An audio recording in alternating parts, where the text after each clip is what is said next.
seize opportunity. Rogers is founder, chairman, and co-CEO of Ariel Investments, one of the largest and longest-running black-owned investment firms in the country. And recently, he spoke at Bloomberg Invest about sectors and businesses he targets when things get choppy. We have, some wonderful businesses like Jones, Lang LaSalle, JLL. Real estate brokerage is a really important business in the world, and they've been hit basically based upon the fears of the economy, but also the fears around, will AI disrupt the insurance real estate brokerage business? We don't think that will be long-term impactful. They will, always are going to need a great real estate broker. Rogers says he thinks there's always a need for real estate businesses that can work out high-level and complex commercial deals. I'm Bloomberg's Justin Milliner on the Black Business Beat. During Lowe's Pro Savings Days, save more on what goes into the job. Add power to your lineup with a free DeWalt 20-volt max 5 amp-hour battery when you buy a select DeWalt 20-volt max tool. Plus, get up to 35% off select major appliances from Whirlpool, Maytag, and more. Get the job done right. Keep more in your pocket. That's Pro Savings Days. Our best lineup is here at Lowe's. Valid through 3/27. Selection varies by location. While supplies last. Workdays can be unpredictable, but your workwear shouldn't be. With the Cintas Apparel Plus program, you'll have freshly laundered garments for everyone on your team delivered every week. Cintas has workwear for just about any job imaginable, with high-performance fabrics and an uncompromising fit that stretches and moves with you. Don't leave looking and feeling good to chance. Visit Cintas.com. Oh, I'm ready! And get ready for the workday.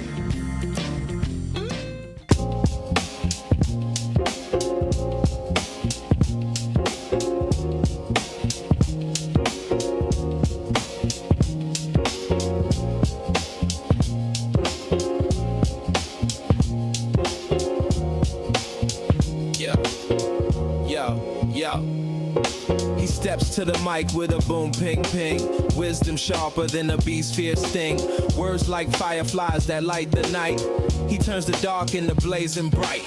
Boom, ping, ping, the truth takes wing. Milwaukee's voice, let the city sing. Boom, ping, ping, hear the freedom ring. Sherwin's the king, all the airwaves king.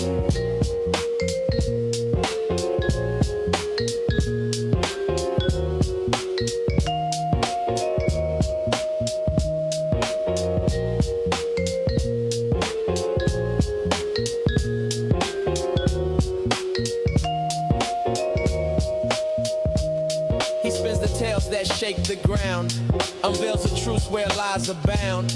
Politics, justice, social streams. He molds the chaos into dreams. No silence here, just the sound of change. Boom, ping, ping, rearrange. Boom, ping, ping, the truth takes wing. Milwaukee's voice, let the city sing. Boom, ping, ping, hear the freedom ring. Sherwin's the king, all the airwaves king. Through the static, through the noise, he amplifies the people's voice. Boom, ping, ping. Like a heartbeat's call, he's got the wisdom to break down walls. Yeah.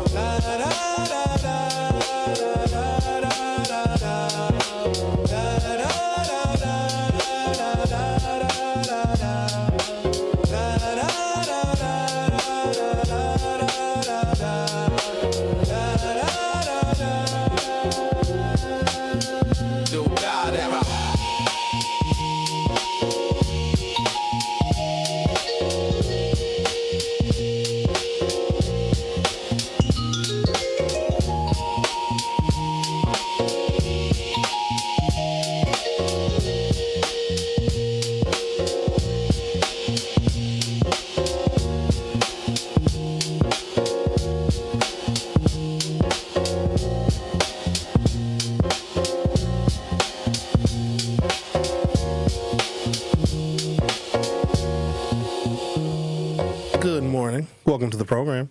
Today is Friday, March 20th, 2026. Today, I'm going to need your help because I am seeking some clarity, some understanding, and I think that will certainly help me become a better radio host, a better member of our society, and maybe just overall more informed human being. But first, let me set the stage. our society is very complicated because it's made up of so many different moving parts, and a lot of times those parts are conflicting. They can conflict on gender and gender identification. Sometimes people can be in conflict because someone may have a really high income, or they may live in a certain area, a certain neighborhood. Another person may live in the total opposite neighborhood where the amenities are different and the offerings and the opportunities are different. And when you grow up in those separate spaces, you are exposed to very different things. Maybe you aren't originally from the United States of America and you came here from your country and you had to learn the language. You had to learn the culture, which can be very, very different depending upon where you came from. Someone may have a PhD, a master's degree, versus another person who might only have a GED or a high school diploma. All of these ways in which we can be different, I'm barely even scratching the surface. Men and women, very different. We're exposed to different things. We're also raised different ways. Now, you can be of a birth cohort of a certain generation. You can be a Gen Zer.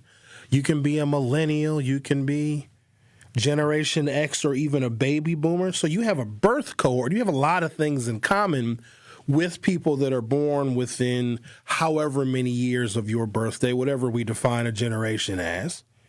So you have the same maybe music affinities or cultural affinities. You may get nostalgic over the same things like, I don't know, 1970s and 80s and 90s TV shows or whatever. But you're still very, very different because you probably had very different parents. And your parents may have had very different experiences than the person next to you, even though you may be in the same generation. So just think about all these different ways in which we are different. Not necessarily separate, but different. In order for us to have a productive society, we have to figure out how we're going to communicate with, cooperate with, and work with these people in which we are very different from. Age is another one. Someone who is 19 years old in the year 2026 has a very different set of perspectives and priorities as someone who might be 79 or 89 or even 49 years old. So we have all of these ways in which we are very different, but we got to find some kind of way to be productive. Where these differences, which are not necessarily bad, I see them as opportunities, because if you don't know something about the transgender 19-year-old who grew up on the South Side deep in the throes of poverty, you know nothing about the culture of that person and the experiences of that person, it can be an opportunity for you to learn. And I think whenever we have said opportunities to learn about other people, we should take advantage of them. Because ultimately, maybe this just applies to me. When I learn about somebody else who's very different, a different race, different nationality, even a different political affiliation, because that's a huge difference too. Notice I left that one out. You learn a lot about yourself. You learn why you maybe were originally discriminating against that person. You learn about where you are ignorant, where you have a blind spot. So we have all these differences, and you have all these different people in our society. I live in the city of Milwaukee, as a lot of you do as well. I know that we have people listening from all over the place. Milwaukee is a very diverse city, meaning there's more than just white people here. And there's some fundamental differences between the races, as I'm sure you have probably been made aware at some point in your life. But we all have to figure out how to cooperate and how to get along. That doesn't mean that it happens. It doesn't mean that it's a flawless execution of how we get along with one another. But we've got to find a way to do it. Now, here's where this thing rears its ugly head, all of these differences that exist, because you got to find some common ground. I personally believe that I have common ground with everybody. I can find something. Maybe it's music, maybe it's food, maybe it's, we care about our loved ones. Maybe we share the same dating advice. I don't know, but I think that I have something in common with every single human being. In fact, I know that we do. But it's hard to find sometimes when you are blinded by all of these other differences that exist. Some people have blue hair. Never understood it. Don't understand. But I see that more as an opportunity to find out why someone want to dye their hair Kool-Aid blue or get a septum piercing or something else I don't understand. Even to this day, even though I've seen them for, decades now, people get the gauges in their ears. Don't understand that. Just don't get it. Not saying it's bad. I just don't know why you would want to mutilate your earlobe. Earlobes are for two things, and maybe this is my ignorance, and this is why I'm asking you guys to help me understand. I want to clear up a whole bunch of things today. I want to use this platform to gain some knowledge and some understanding so I can be a better radio host, a better person, a better member of our society, maybe a better voter, and just an overall better human being. Earlobes are for two things, earrings and for nibbling. That's it. They don't serve. In fact, most of the time, just leave them alone. Leave the earlobes alone. But I never really understood why people get gauges, especially black people.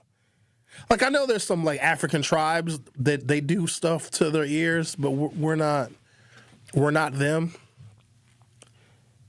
When we work together, these cultural, racial, gender, political differences can become very apparent. Now, it depends on where you work and the kind of job that you have.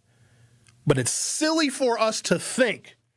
It's absent-minded, actually. It's purely ignorant to think that because somebody is qualified for whatever job at whatever business, whatever factory, whatever company, just because people are qualified to do those specific jobs and to execute those duties in the job description does not mean that they're going to get along, does not mean that they're going to know each other, doesn't mean they're going to understand each other. And what we hope is that they can find a way to get along, to coexist, to at the very least get the job done and be productive. But we cannot be so ignorant to think that just because people are sharing a workplace, that they're automatically going to get along.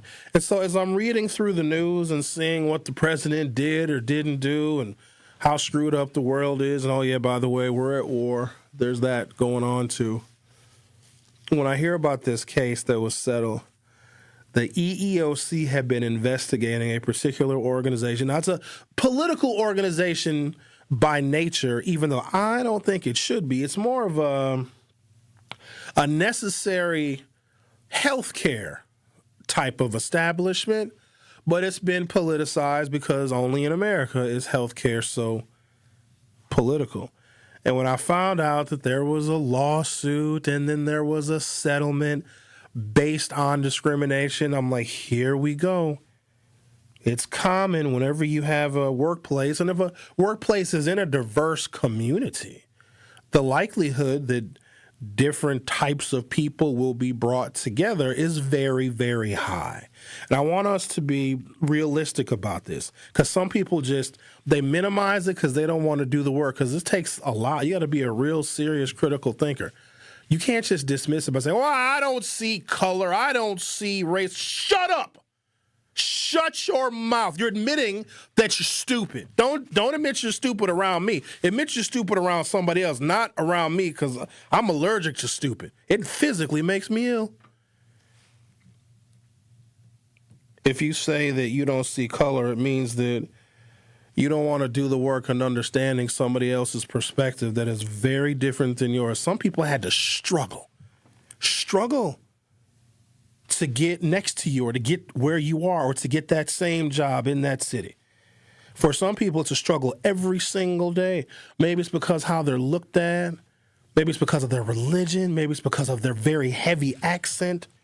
And for you to dismiss that is ignorance on your part. We have to have a basic modicum of understanding of one another. And so when I see this very notable organization that is national in its stature, that they were sued and there was a settlement because of discrimination. I'm like, here we go, par for the course. But I want to learn from this discrimination lawsuit because I want to be able to extinguish discrimination wherever it exists. And so we asked you a question on the YouTube. I have a feeling I know what the percentages are going to be with the YouTube question that we ask you. If you don't know, every day via our YouTube broadcast, which you can find by going to youtube.com or opening up your YouTube app from your smartphone or other mobile device, you got to search 1017 The Truth, hit subscribe, and you'll be able to vote in our daily polls that we have on YouTube. You'll also be able to stream our shows and participate in the always effervescent YouTube chat. But the question is, have you ever experienced discrimination? Now, I didn't make it specific. I didn't make it racial discrimination or sexual orientation discrimination or national origin discrimination. I didn't say religious discrimination. Have you ever faced any kind of discrimination? And if you have, to the extent you feel comfortable, I'd like to hear from you about it. Of course, to the extent that you feel comfortable sharing, because I think that we all could learn something from people that experience discrimination in different ways. So the organization is Planned Parenthood, and they settled with a number of employees who worked for Planned Parenthood. I believe this one was in Illinois. Settlement was $500,000, and I ain't no small taters now. And this is not a national lawsuit. It's against one particular Planned Parenthood, I guess, branch, we would call it, where there was a group of people that were discriminated against. It was investigated, and the organization was found liable for allowing discrimination to take place under the auspices of Planned Parenthood. But it may not be the kind of discrimination that you think. We're going to do a bit of a deeper dive on the other side. You are listening to The Truth with Sherwin Hughes on 1017 FM. Don't go anywhere. I'll be back shortly. Don't touch that dial. The Truth with Sherwin Hughes will be right back on 1017 The Truth, The Truth app, and 1017thetruth.com. The Brew Crew are back on March 26th. Curio sends it deep to left, and there she goes! Catch the Brewers on local TV as they open up the season against the Chicago White Sox. And Yelich launches one deep right center field. Forget about it. Oh, my goodness, third deck. Brewers opening day is presented by Construction Business Group. Tune in March 26th at 1:10 on Fox 6 in Milwaukee, or check your local listings to watch the game. As the White House threatens to take over state elections, restrict abortion nationwide, and take away our health care, the Wisconsin Supreme Court is the last line of defense for our rights. That's why the Supreme Court election on April 7th is so critical. The ACLU does not endorse or oppose candidates, but wants you to make an informed decision. When it comes to abortion rights, Maria Lazar supported overturning Roe v. Wade and is endorsed by groups that want to ban abortion. Chris Taylor voted against abortion bans and defended abortion rights while working with Planned Parenthood. And on the issue of voting rights in Wisconsin, Maria Lazar defended efforts to rig elections for one political party through extreme gerrymandering of congressional and legislative districts. Chris Taylor opposes rigging the system with extreme partisan gerrymandering. On April 7th, stand up for our rights. Paid for by American Civil Liberties Union, Incorporated. The Truth with Sherwin Hughes returns after this on 1017 The Truth, The Truth app, and 1017thetruth.com.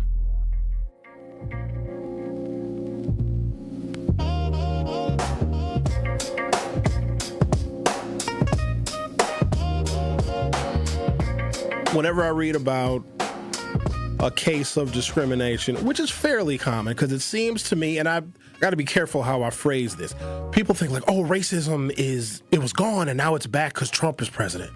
No, it's just ignorant people feel more comfortable exposing their ignorance and their bigotry. Where before, if you were if you were a racist or a bigot, like you still existed, you still had the same views, but now you feel open and you have an audience willing to receive you if you espouse overtly racist views. There was a period of time where the consequences weren't worth it to expose your views because you really hate blacks, but you kept it to yourself, or you acted in a way that still exhibited how much you hated the unruly and the lazy blacks. You just did it in a much more covert fashion. Or if you talked about it, you would talk about it in a small group of people that you know and you trust, and you can use the N-word so freely and cavalierly amongst that group. Now people, they'll just say it. They'll post it. And the consequences that exist for using racially charged language are reduced.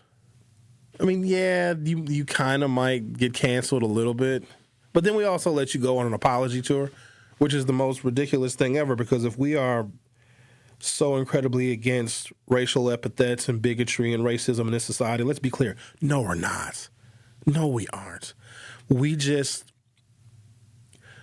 like to harm other people as much as we possibly can for their viewpoints, even though their viewpoint didn't just happen. It wasn't just random. They've lived this way their whole lives. So have their uncles, their aunts, their nieces, their nephews, their friends, other family members, their neighbors, where you may hear, let's say the N-word, because that's a racially charged word apparently. Where you hear one person say it, there's 1,000 more people that are connected to that individual that feel the exact same way. But when we hear somebody say it, like we punish them and we make them apologize. We give them a spot on the Breakfast Club and we let them apologize. It has done nothing to remedy the ignorance and the bigotry that they harbor. It has not.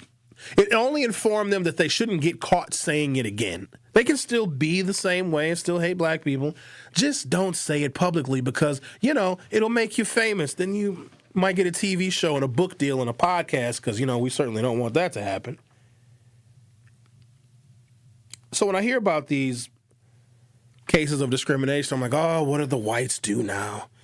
Here's another poor black person that's got to deal with disparate treatment or dealing with stereotypes. Stereotypes are tricky, though.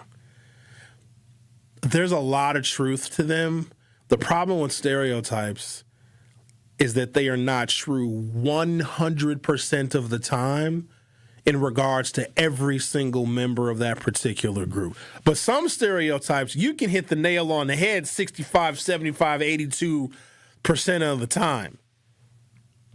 You can. But, you got to be careful with those. And if you base your understanding of a person and whatever their cultural affiliation is, whatever their nationality is, whatever their race, whatever their religion is, if you base it on stereotypes, you very well may be wrong. It's real tough for us to combine all of these things, the differences that exist amongst people, race, religion, gender, sexual orientation, etc., but then also see them as an individual separate from all of those things. That's even tough for me because when I see a white person, I'm like, all right, got you pretty much figured out, Whitey.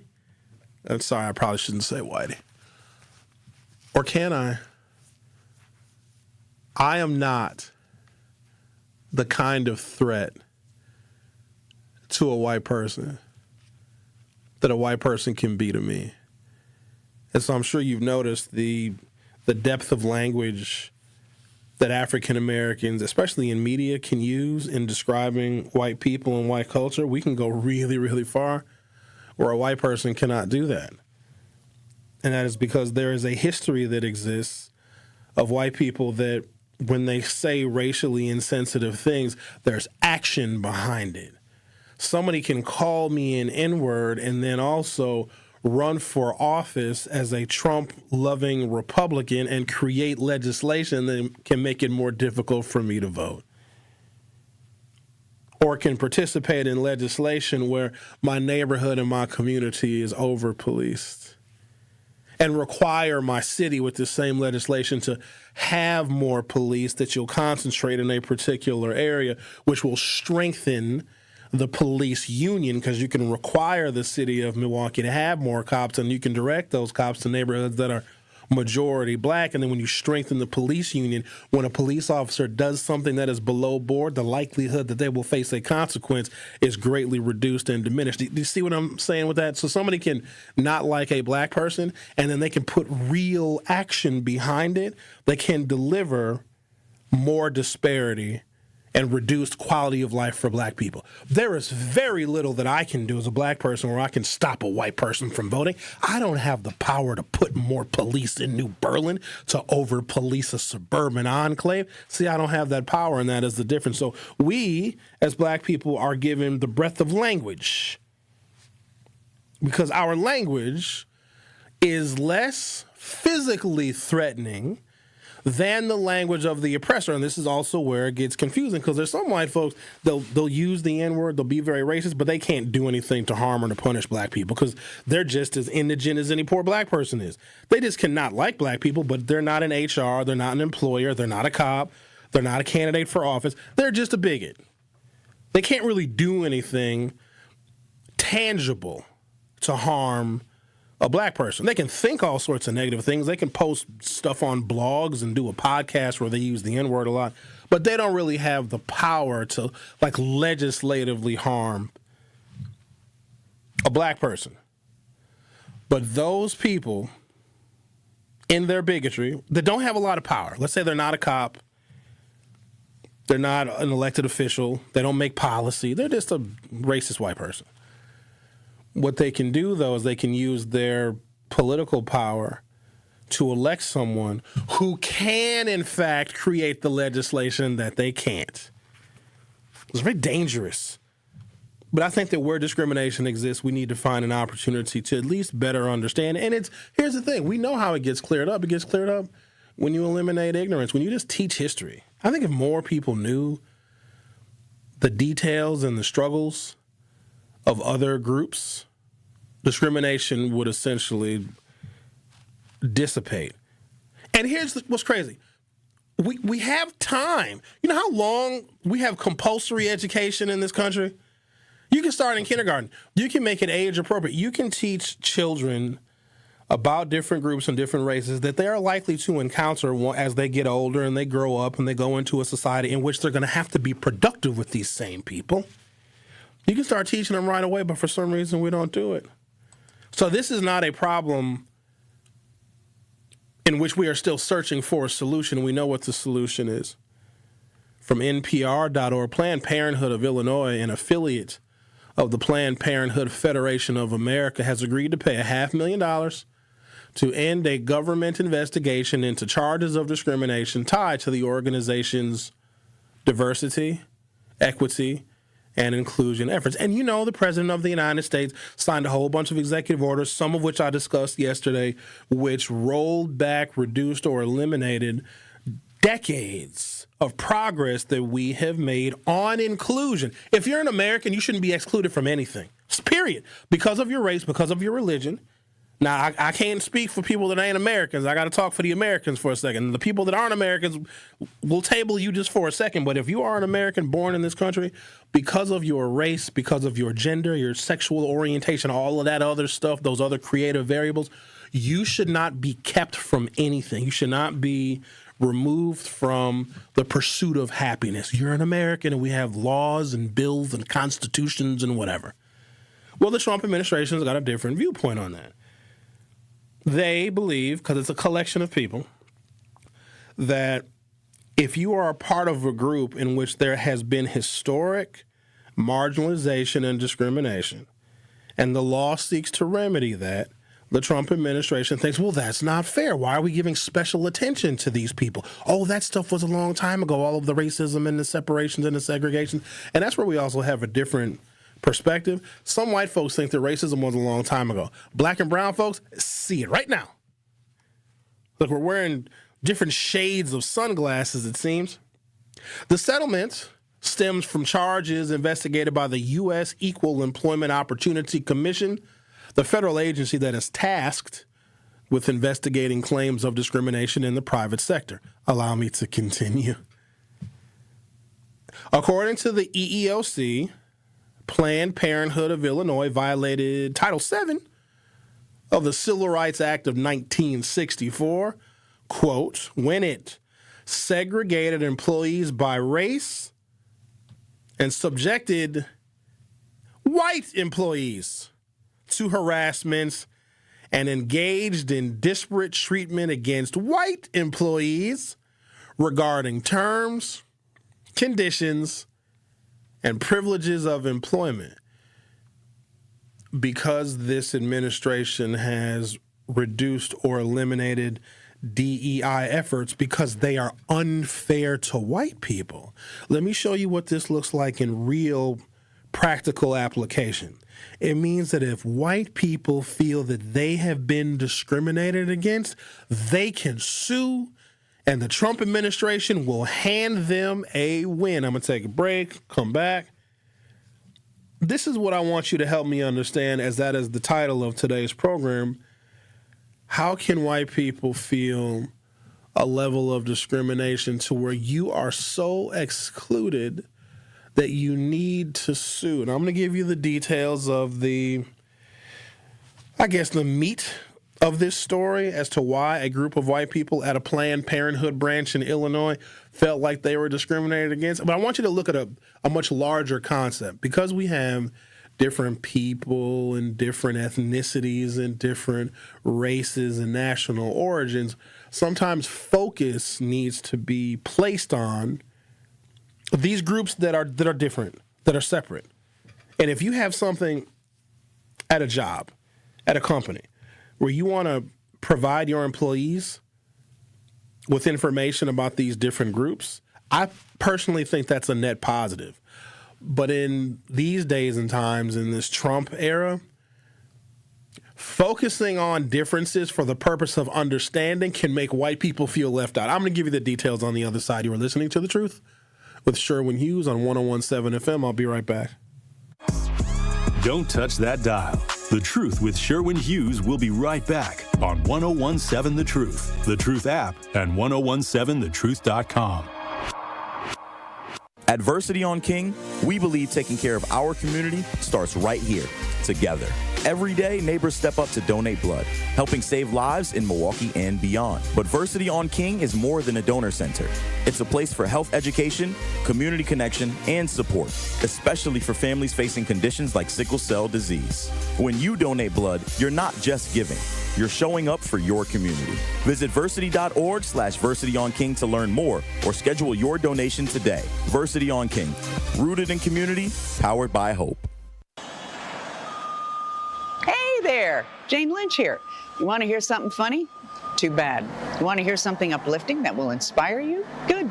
Because today, I want to talk to you about Direct Relief, a humanitarian organization that does seriously good work when it counts. Fires, hurricanes, earthquakes. When disaster strikes, Direct Relief immediately shows up with medicines, medical supplies, and everything doctors and nurses need to save lives. Let's ship her out! Every day across the United States and around the world, they're making an enormous difference. If someone needs help, Direct Relief helps. No politics, no red tape. Hey, what you doing over there? Oh, I'm packing insulin for kids with diabetes. See, every box here is literally a lifeline for someone in critical need. So check them out at directrelief.org and donate if you can. You might just bring a smile to someone's face. Teachers are dynamic leaders, shaping a new generation. They bring a variety of perspectives from diverse backgrounds, innovating how they teach to prepare students for our fast-changing world. Achieving this takes skill and expertise. They're tireless explorers, creatively discovering a universe of solutions, telling stories, experimenting, inspiring, mentoring, connecting cultures, and connecting with each other, leading by example. Experience the unique joy of helping students thrive. Teaching is a journey that shapes lives. Are you ready to begin? Explore teaching at teach.org, a campaign supported by the U.S. Department of Education, teach.org, and 1 million teachers of color. The Truth with Sherwin Hughes returns after this on 1017 The Truth, The Truth app, and 1017thetruth.com.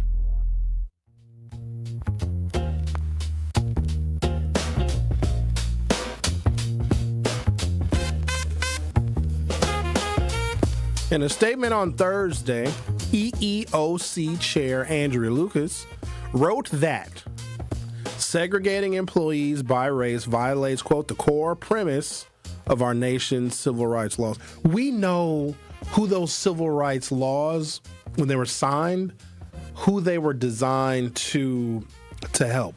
Black people were being separated and segregated unnecessarily and unfairly. And there was an economic cost. In fact, something I didn't share with y'all yesterday because I couldn't get to it, Donald Trump's anti-DEI policies have cost the black community billions of dollars in lost revenue. Billions of dollars. And here's the thing. We didn't really have all that much money to begin with. Now we have lost billions more. See, there's a method to their madness. They can say, well, it's not fair that, we have DEI programs that seek to remedy or, because we're not going to get reparations. So the closest we ever got was programs that identify discrimination that existed, and then they try to remedy it right now by providing opportunities where none existed before. Well, the Trump administration thinks, well, that harms white people. Why are you giving these black folks opportunities? Well, and we explain why the black folks and the brown folks are getting the opportunities, because we can show you a history to where such opportunities were never offered nor extended to us, and we're trying to remedy that right now. And some of that has been contracting opportunities. It's been more expansive job searches. It's been hiring. It's been diversifying corporate boards, like normal stuff that people should be doing anyway. But because bigotry is so central and so core to the American experience, we need to have programs and laws and bills to try and remedy the discrimination that we as black folks have been complaining about. And we've complained about it. We've written books, movies, plays. It's in our music. Been trying to tell y'all. And then we finally get some remedy, and the Trump administration says, nah, that's racist against white people. Quote, Title VII guarantees equal treatment for every employee and prohibits race discrimination in America's workplaces. She wrote, those protections equally apply to white workers. So a group of white workers at Planned Parenthood felt discriminated against because there were like these caucus breakout sessions by race, to where the black employees would like have a meeting and the Hispanic employees would have a meeting and maybe the gay employees that have their own little group, and then white people weren't invited to those specific breakout meetings, and the white people felt entitled or felt discriminated against because they could not participate in the black employees of Planned Parenthood having lunch together. And they sued and they won. The agency says this investigation was prompted by charges brought by multiple employees. It found Planned Parenthood required staff to attend on a weekly basis either sessions of, quote, affinity caucuses segregated by race in which employees of other races were not allowed to participate. Let me just give you a little perspective here to show you how ridiculous this is. If black women who might be seeking services from Planned Parenthood have had a different interaction with the healthcare system, and they are going to Planned Parenthood because they hope that they will be treated fairly, then the black employees of Planned Parenthood may want to get together and discuss how they are going to ensure fair treatment of anybody coming to Planned Parenthood, but particularly black people, because we know that we have faced discrimination in every single aspect of life, including healthcare. It's one of the reasons why our life expectancy is lower. It also could be because of fried chicken and grape soda, but we know that there's discrimination in the healthcare field. And because African American employees met separately in what was called an affinity caucus, the white employees of Planned Parenthood felt offended by that. Now, if you read the letter and the spirit of the law, technically that's illegal, but here's what I need you to help me understand. Why would a white person feel left out, left behind, or intimidated because black people at Planned Parenthood or anywhere for that matter want to be amongst themselves to have a discussion that is unique to them. You know what that's like? That's like if I work in a male-dominated field, which talk radio is. Let's say I was a construction manager. I own a construction firm, and let's say there's not a lot of women in construction, because there's not. And the women in my construction firm want to have a girls' lunch, a girls' meeting to discuss and to vent and to, sort out some of the problems that they may face working in an all-male dominated field. That's like a man saying, I want to be a part of your women's group. I want to hear what you guys are talking about. And the women are like, no. We as women work in a male-dominated field. We want to have little breakout sessions. We want to have groups. We want to talk amongst one another so that we can support one another, so we can lift one another up. Because working in a field that is dominated by a majority, it's tough. It is. But that's like a man saying, well, if you guys don't allow me into your women's affinity group, I'm going to sue the company. And then the man sues the company and wins. No, you can't separate by gender at the job, even though the people of a different gender, or in the case of Planned Parenthood, are a different race, because they want to sit amongst themselves and have meetings amongst themselves. And I think the Planned Parenthood should sanction these kinds of meetings, because that could ultimately foster better service for patients of different races that may come to Planned Parenthood. Let's talk to someone who clearly knows a lot about Planned Parenthood. Hi, Bob. Hello, Sherwin. Sherwin, everybody, 8 billion human beings on this earth, all have the same inside as they do as the same. If you need a kidney, no, we don't. You don't care if it's, we don't have the same inside. You don't care if it's white or black or orange, or you just get that kidney. Now, some people have ovaries. I don't have any ovaries. Okay, now listen. Okay. Sherwin, huh? If you don't mind. I do mind. If you don't mind, listen. I mind. Everything, a thought came to my mind. Oh, when you gerbil on the treadmill started spinning up there, huh? All right, go ahead, Bob. Go ahead. What came to your mind? A thought came to my mind. If James Brown listened to you, what he would say, you've assimilated a little too much. Get funky. Use your funky soul. That's what he would say. Get funky and use your funky soul. If you don't know what that means, I'll tell you next time.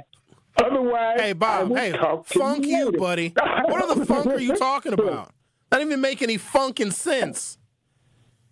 Well, I got it. I will tell you about it the next time I call. But because you don't even know what you said. And use your funky soul, man. That's what you need to do, man. You've assimilated a little too much.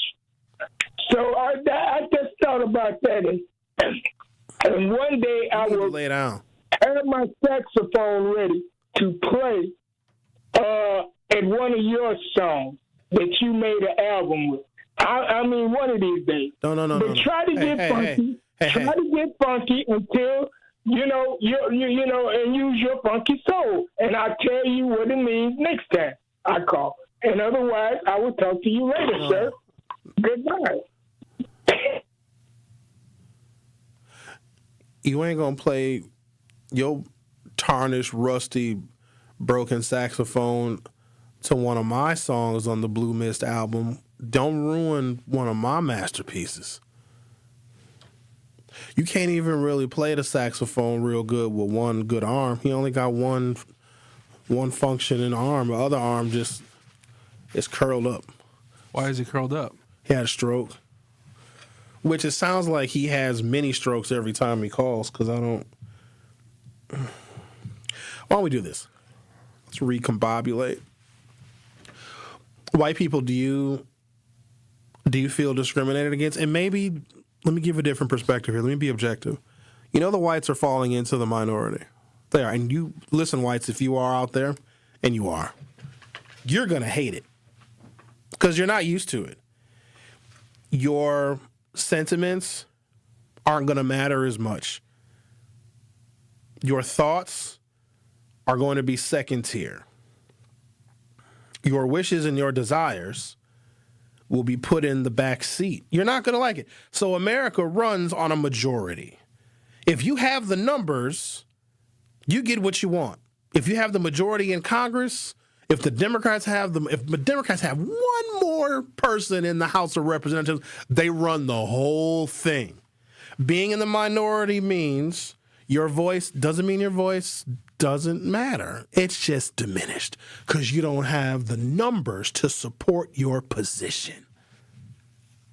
And maybe we need to start getting used to this as white people are. The majority of the teachers and the administrators and the principals are black and the student body is white. And then we reduce and water down, suspend and expel a disproportionate number of white kids. We don't have that kind of power. That's what racism is. And we got to know what the definition is. It's not just saying bigoted words. It's a sentiment about a group, but then the power to hurt that group based on your thoughts about them. Take a break, come back, continue chopping it up. The Truth with Sherwin Hughes on 101.7 FM. We'll be right back.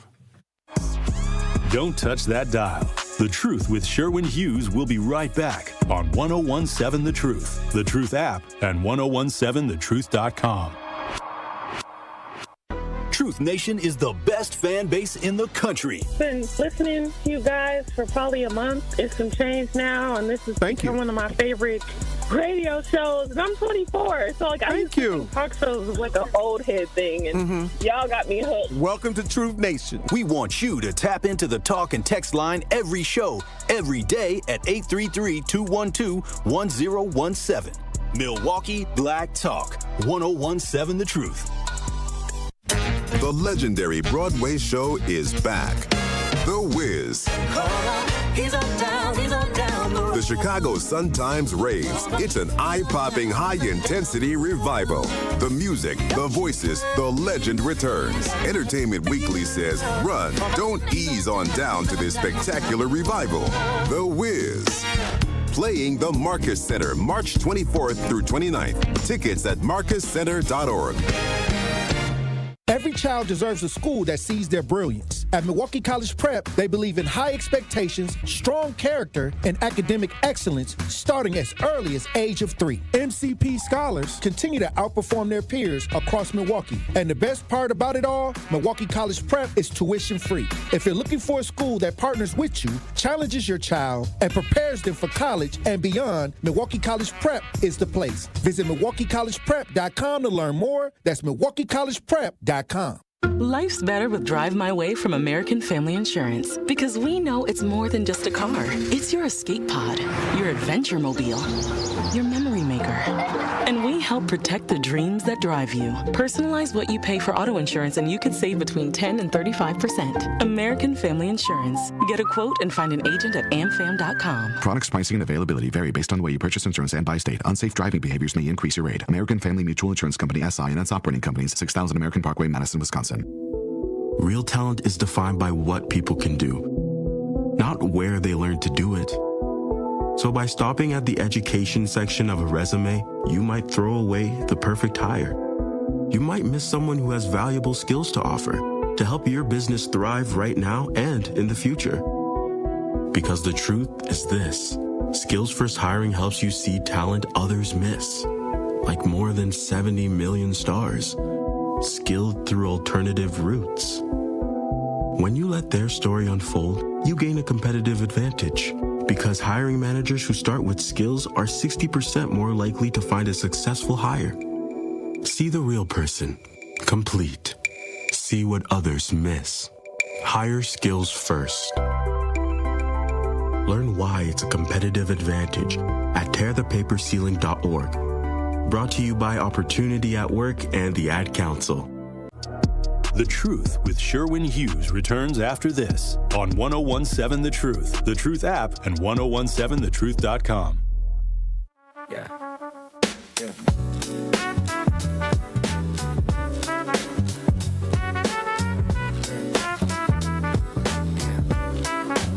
We have a poll via our YouTube broadcast, and it's in line with what I was expecting the poll results to be. 96% of you have, in fact, faced some kind of discrimination. 4% of you say you have not. I find that really interesting because I have been discriminated against because I'm black, obviously, but also because I'm a man. Want to know how? It's not easy being a man. It's very rough. I prefer it. That don't mean it's easy. Heavy is the head that wears the crown, you know what I'm saying? A ladies' night at a bar, a nightclub, or a lounge. What do you mean ladies drink free until 10 o'clock? So because I'm a man, because I am born with a phallus and testes, I have to pay money for my drinks, where the ladies that have the canal and the ovaries pay nothing. How is that not discriminatory? Now, I think that someone back in the 80s or the 90s sued to get rid of Ladies' Night because it probably did violate Title VII of the Civil Rights Act. You're discriminating based on gender. If I had to use the bathroom real bad, like really bad, and the men's bathroom is occupied, if I went to the ladies' bathroom, like this is an emergency, I gotta go real bad, I would be discriminated against if I went into the women's bathroom. Even though I'm not touching any women, I might just go right into the stall and I might go hot. Let me just go ahead and just admit this right now. So downstairs here on the first floor of our studios here at Good Karma Brands, we have, but it's a single stall bathroom. We have two of them. One is men's, the other is women. Xavier, you're familiar with our single stall bathrooms that we have here labeled men and women. And it's not like multiple people can be in the restroom at one time. You walk in, you close the door behind you. It's one sink, it's one toilet. That's it. You lock the door. Okay. Well, when I come downstairs, because I prepare for my show upstairs, come downstairs, I got to sit in this room for 3 hours. And I only get 3 minutes between segments, okay? Not a lot of time. So if I have to use the bathroom, I definitely try to use the bathroom before my show starts, because having to use the bathroom during my show, inconvenient to say the least. Well, the men's bathroom was occupied. What am I supposed to do? Walk all the way out in the 3rd Street Market Hall and miss the start of my show because I got to walk 600 yards to the nearest restroom? No, I went in the ladies' bathroom. Could I get sued for that? Now, obviously, there was nobody in there, but if the men's bathroom was occupied and the women's was not, what am I supposed to do? Oh, no, I better hold it because I don't want to get in trouble. I don't think that's a big deal. I'd do it again, too.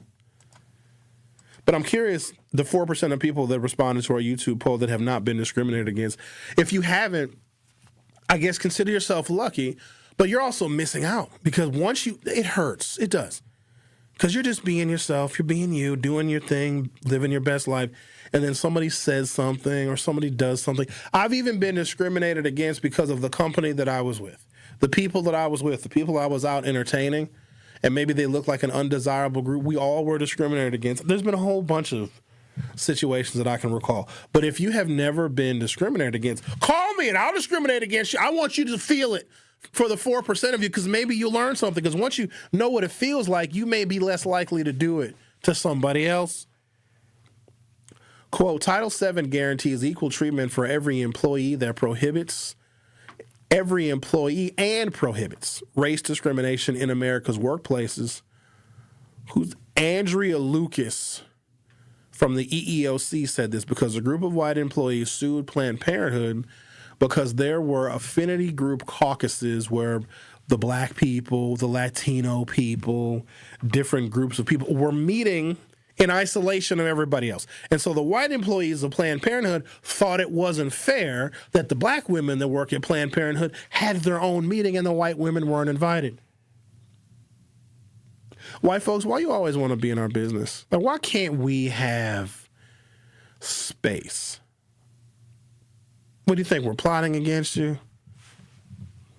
I mean, man. The agency says its investigation was prompted by charges brought by multiple employees. It found Planned Parenthood required staff to attend on a weekly basis either sessions of affinity caucuses segregated by race in which employees of other races were not allowed to participate, or DEI-related training sessions which, quote, involved repeating, harassing, and derogatory statements targeting white employees, including that they are white and do not feel racism the same way non-white patients feel. That's the actual truth. We'll take a break, come back, and continue the conversation for hour two. The Truth with Sherwin Hughes. Will be right back. Don't touch that dial.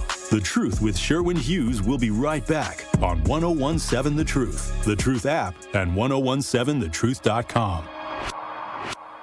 Milwaukee, get ready. Join 1017 The Truth on March 24th from 6 to 7 p.m. for a special live conversation about the upcoming Black Family Wellness Expo. Denise Thomas will be joined by members of the Links Incorporated to share how this powerful community event is bringing free health screenings, wellness resources, and support to families across Milwaukee. Don't miss this important discussion and learn how you can get involved. Tune in live March 24th, 6 to 7 p.m. only on 1017 The Truth. Breaking down the issues that shape our city and our future. Another function of white supremacy, don't teach black people stuff, because if you give us a little bit of knowledge, we'll invent something totally new. That's why it was illegal to teach slaves to read, because if we could read, then we could write. And if we could write, we could communicate. And if we could communicate, we could plan. And if we could plan, we could strategize. And if we can plan and write and read and communicate and strategize, we could overthrow white supremacy, because they've always known how fragile it is. It's The Truth with Sherwin Hughes, weekdays from 9 to noon. People don't realize that glaucoma is one of the leading causes of blindness. Because there are often no early symptoms, nearly half of those with glaucoma may not even know they have it until vision loss has occurred. I was diagnosed with normal tension glaucoma in July of 2020. And what we found out at that point was I had already lost 40% of my sight. You think it only affects people that are, 75 or older, retired, grandparents, and that's not the reality of it. I didn't think at all glaucoma was going to affect me, because I didn't know of anyone that had glaucoma, no one in my family. When you have glaucoma, you can't get back that sight that you lost. And so early detection and treatment is vitally, vitally important. Don't miss life's most beautiful moments. Schedule an eye exam today. National Glaucoma Research, a Bright Focus Foundation program, offers free resources and tips for healthy vision. Learn how to protect your sight at stopglaucoma.org. Hi, I'm Vanessa Williams, and I want to share with you the role that diabetes has had in my family. I lost my grandmother at the early age of 64 due to complications with diabetes. She was warm, generous, and a constant encouragement for me to follow my heart. Did you know that African Americans experience chronic kidney disease at a rate that's 25% higher than white Americans? And we're almost 4 times more likely to develop kidney failure. Diabetes and high blood pressure are leading causes of kidney disease, which can result in kidney failure, needing dialysis, or a kidney transplant. The good news is that you have the power to check out how well your kidneys are doing and learn ways to prevent them from failing. So go to your doctor and get yourself checked out. Visit linkbylovetv.org to learn more. Get the facts, get checked, and get healthy. Truth Nation, stand up and tap in. This is 1017 FM, 1510 AM WGKB Waukesha and W269DL Milwaukee, a locally owned Good Karma brand station. The Truth with Sherwin Hughes returns after this on 1017 The Truth app, and 1017thetruth.com.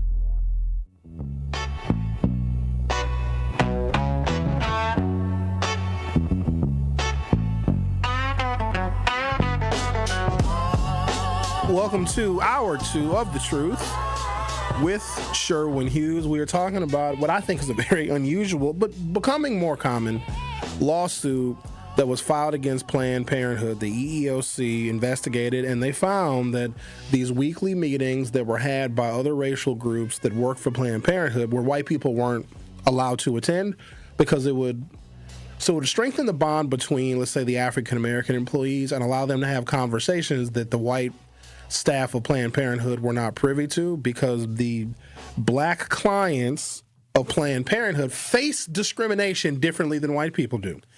And one of the statements that was ultimately used, I'm sure, against Planned Parenthood, and the reason why they lost this lawsuit and had to settle, is because it was admitted out loud for everyone to hear that white people don't face discrimination the same way black people do. And apparently that was racially charged enough to be a reason why Planned Parenthood had to settle this lawsuit.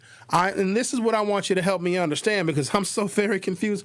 How do white people, how do they face discrimination in a similar way as black people? How? I want to take a view of history.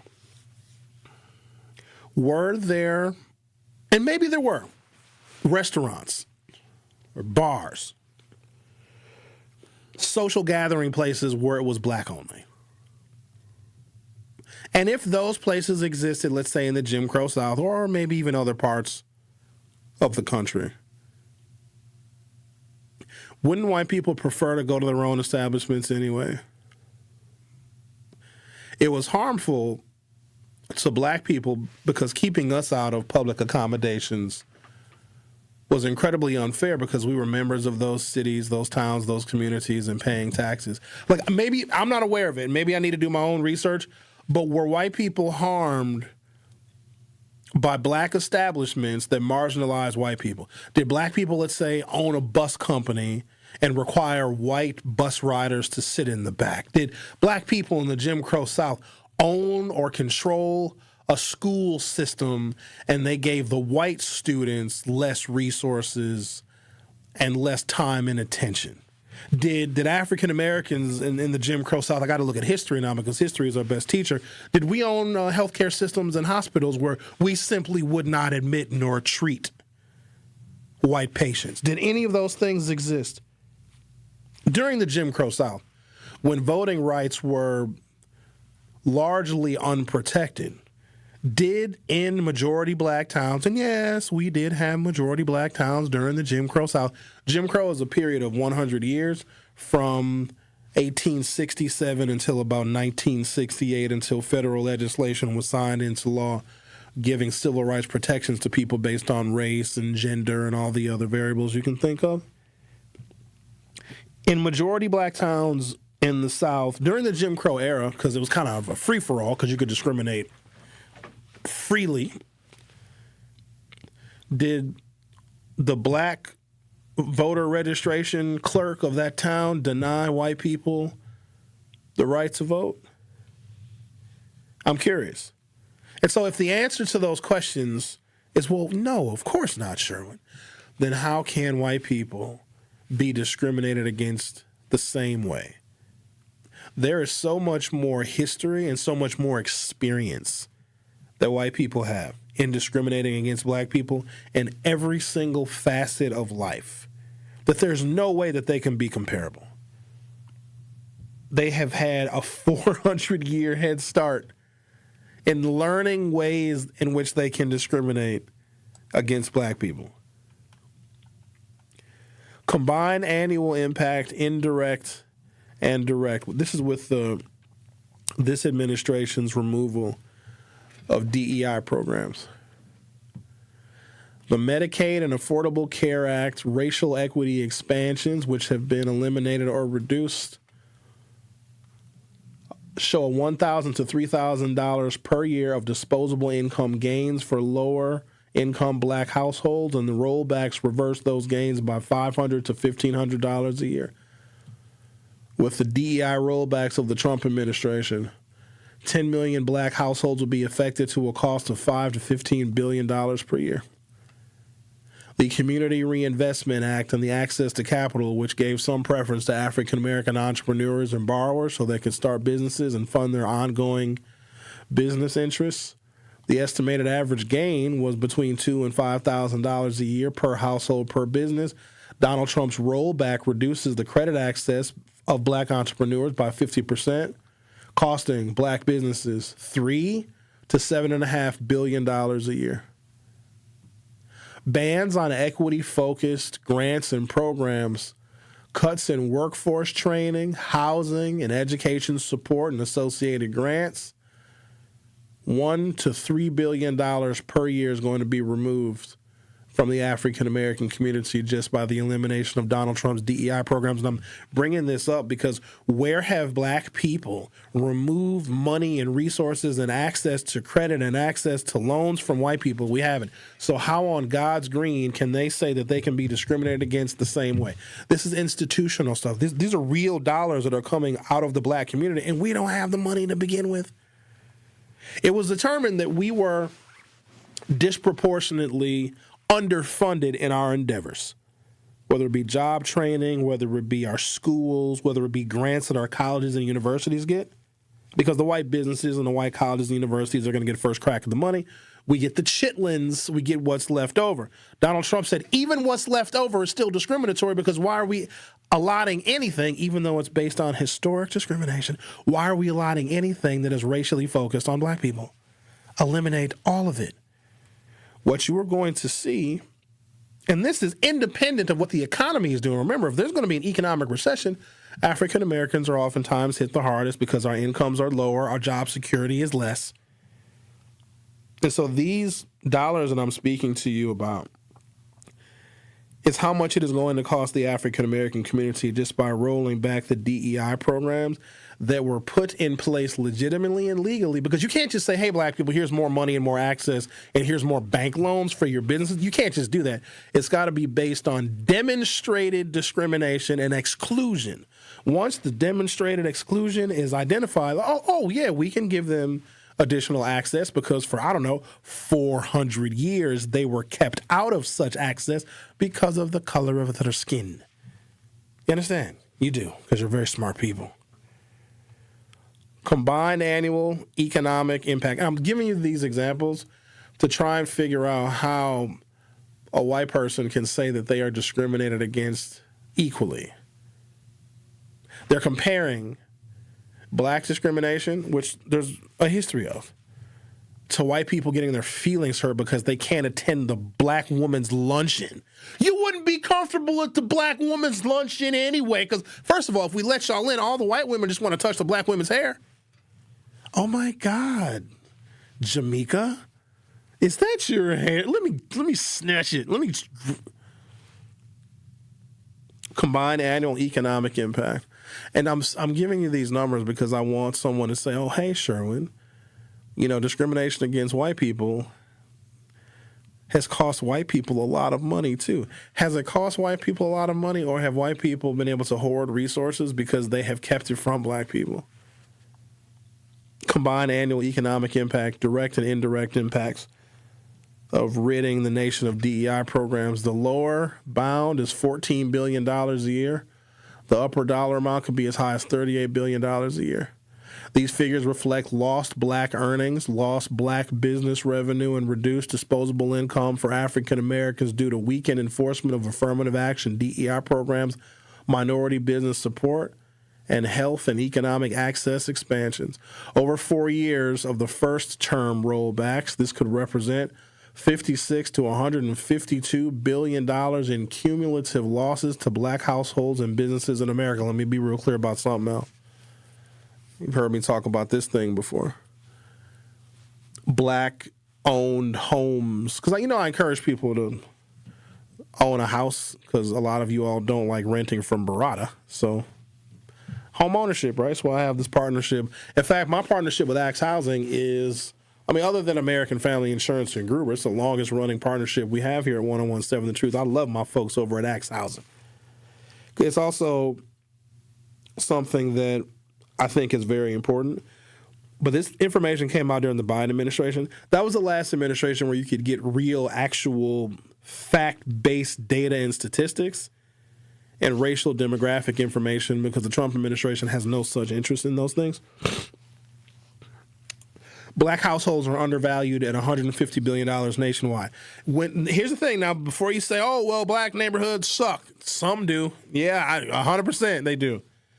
But when they compared the demographics on income, education, square footage of the house, size of the yard, amenities like an attached or detached garage, central air, so basically the exact same real estate, but in a majority black neighborhood, because black people lived in those properties, they were valued at $150 billion less than the same exact property occupied right next door in a white neighborhood. I see it right where I live. So I live a stone's throw away from the Wauwatosa, about 4 or 5 blocks from the Wauwatosa border.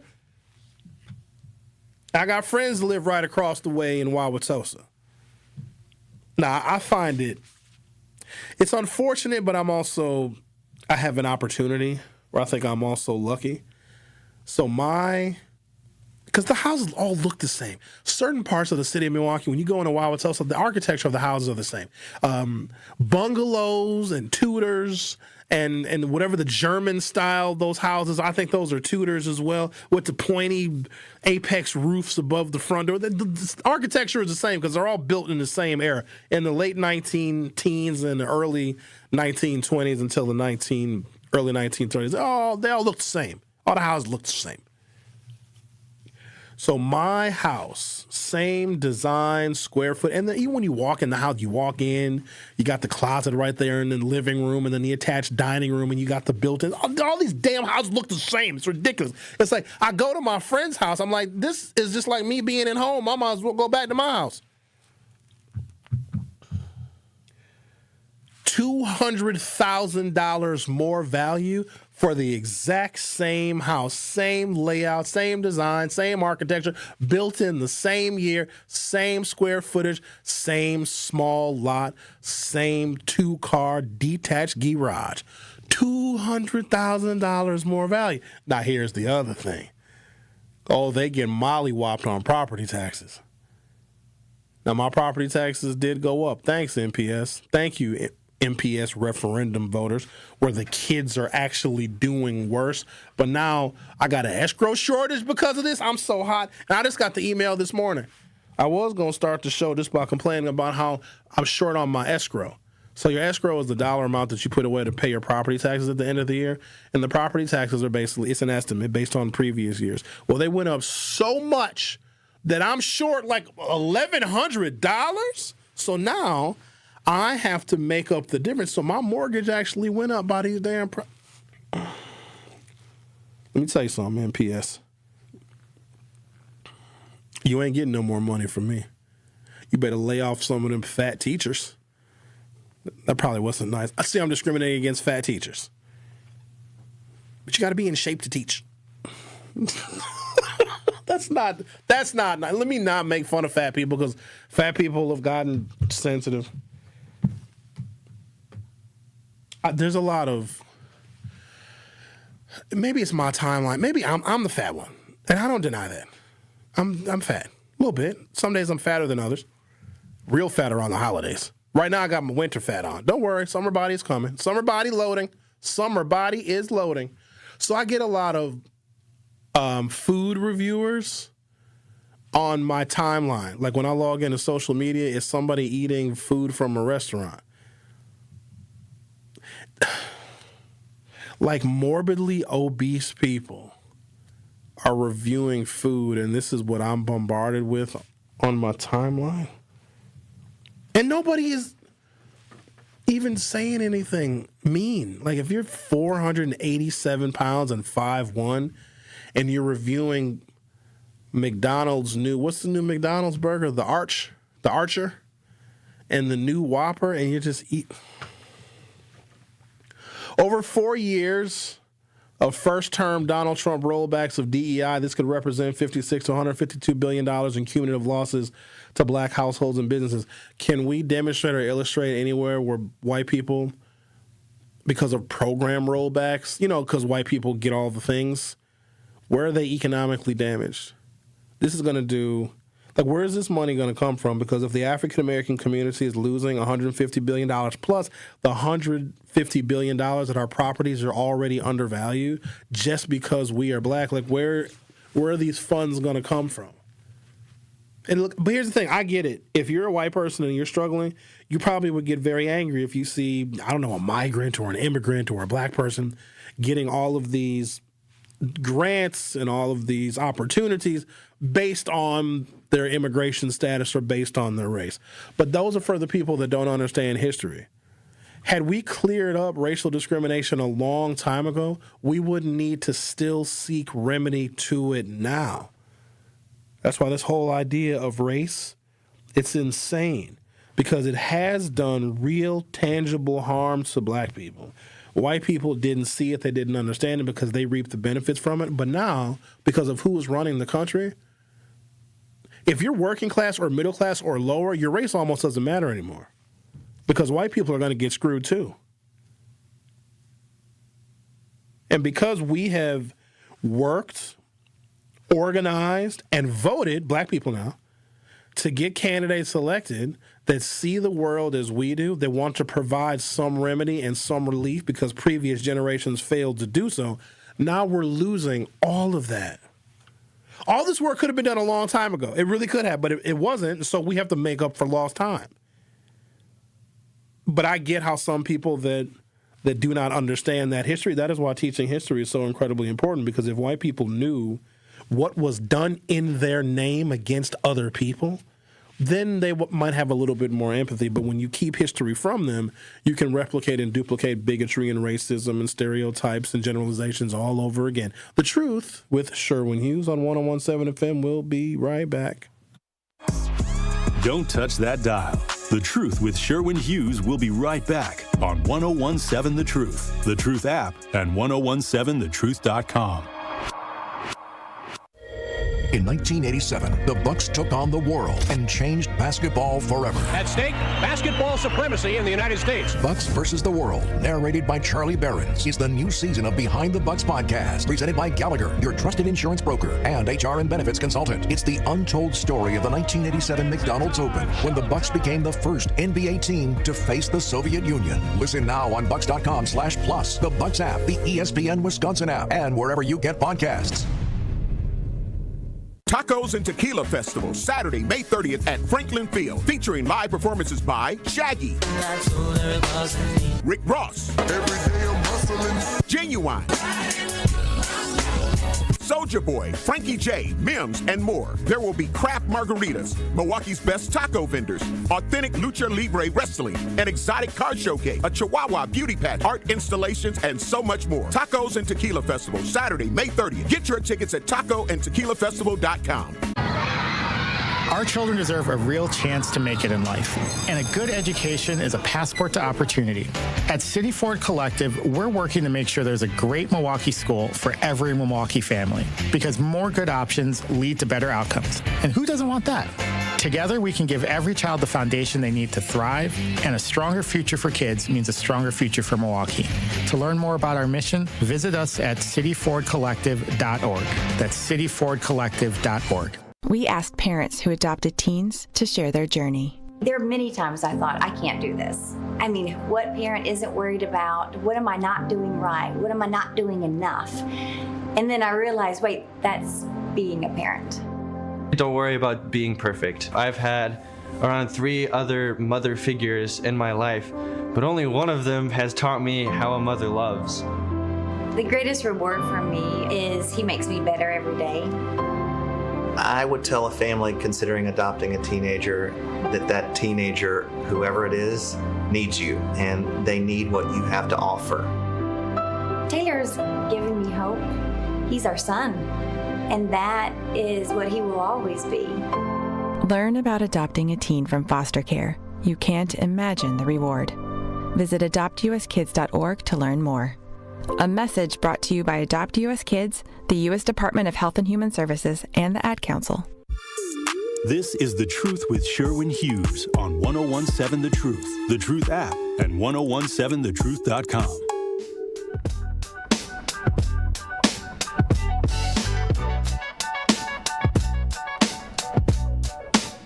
There was a lawsuit filed by a collection of Caucasian employees of an Illinois Planned Parenthood clinic. There were trainings that were broken out by race. And because the white employees of this particular Planned Parenthood were not allowed access to the African American affinity caucus, like a breakout group where they're talking about how African American patients of Planned Parenthood are discriminated against differently, the black employees had a specific and special training to deal with that.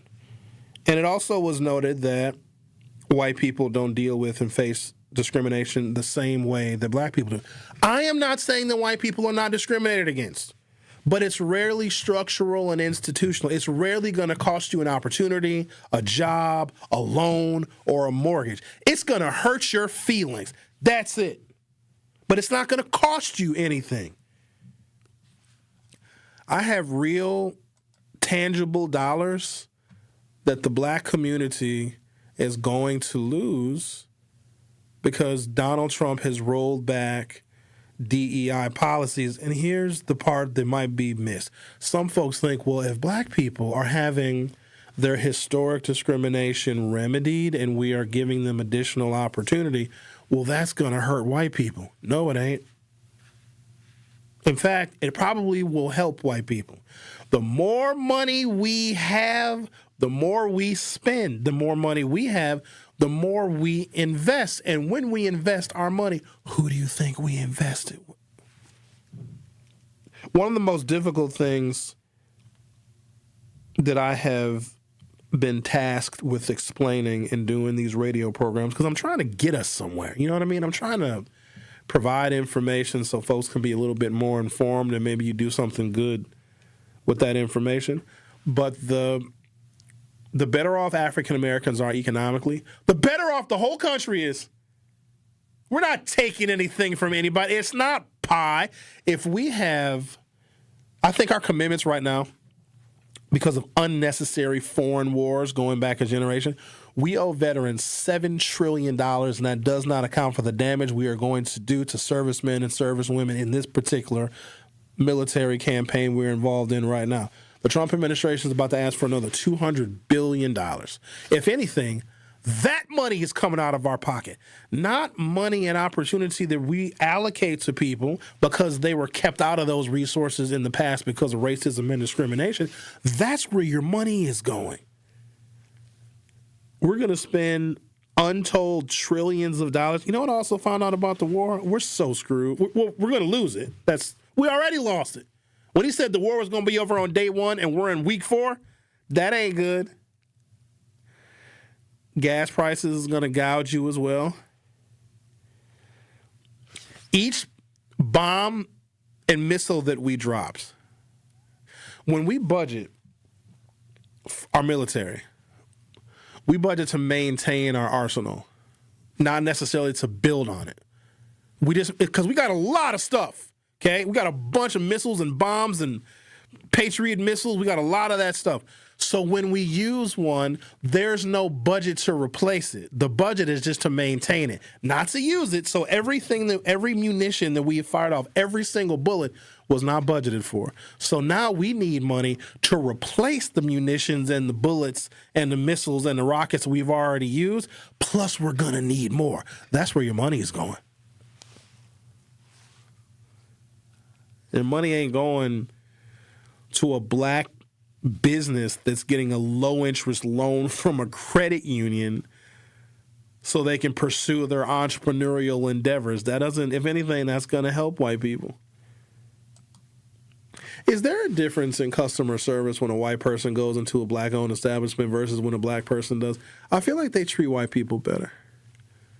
I've gone into some black-owned businesses and been ready to fight. That's racist. Planned Parenthood of Illinois, an affiliate of the Planned Parenthood Federation of America, has agreed to pay $500,000 to end a government investigation into charges of discrimination tied to the organization's diversity, equity, and inclusion efforts. So just an FYI, companies and businesses that seek to prioritize inclusion white people can sue you now because they're left out. Here's the thing. White people have already been included. And because they're not included all the time, 24 hours a day, 7 days a week, in affinity groups that white people have typically walked away from, now they sue. If there's a bunch of black folks having a meeting, why would white people even care? Unless you want to be in the meeting to figure out what we're talking about so you can use what we're talking about against us. The settlement stems from charges investigated by the U.S. Equal Employment Opportunity Commission, the federal agency tasked with investigating claims of discrimination in the private sector. According to the EEOC, Planned Parenthood of Illinois violated Title VII of the Civil Rights Act of 1964 when it, quote, segregated employees by race, subjected white employees to harassment, and engaged in disparate treatment against white employees regarding terms, conditions, and privileges of employment. In a statement on Thursday, the EEOC chair, Andrea Lucas, wrote that segregating employees by race violates the core promise of our nation's civil rights laws. Let me go a little further here in the article. Title VII guarantees, of course, equal treatment for every employee and prohibits race discrimination in America's workplaces, she wrote. Those protections apply equally to white workers. The agency says the investigation was prompted by charges brought by multiple white employees. It found Planned Parenthood required staff to attend on a weekly basis either sessions of affinity caucuses segregated by race in which employees of other races were not allowed to participate, or DEI-related training sessions which involve repeating harassing and derogatory statements targeting white employees, including that they are white and do not feel racism the same way white patients feel. Oh my God, you white folks are driving me nuts. How did you become that sensitive? How are you the master race and are that sensitive? So when a black person says white people don't feel discrimination the same way black people do, that hurts your feelings so much that you sued. And I know I'm not talking to all white folks, but there's some that are out there that are just that sensitive. Well, what do you mean we don't feel discrimination the way you do? You don't. I want to sue. Have you heard about the Afro Man case? Yeah, they busted his door down and what were they looking for? They said he was kidnapping and he was running a drug operation, which they didn't find anything. And then he made songs about them, and then they felt discriminated against, and they tried to sue him for $3.9 million. It was thrown out, though. Yeah, so it was thrown out. Yeah, I did it. I paid attention to it at a distance because anything involving Afro Man, I'm like, this might not be all that serious. Oh, it's really funny. You should see the deposition videos where they're crying and stuff like that. Like he played one of the videos, like one of his songs, and like about them breaking into his house, and then the white people started crying. Yes. Well, then don't break into our houses, white people, and save your tears.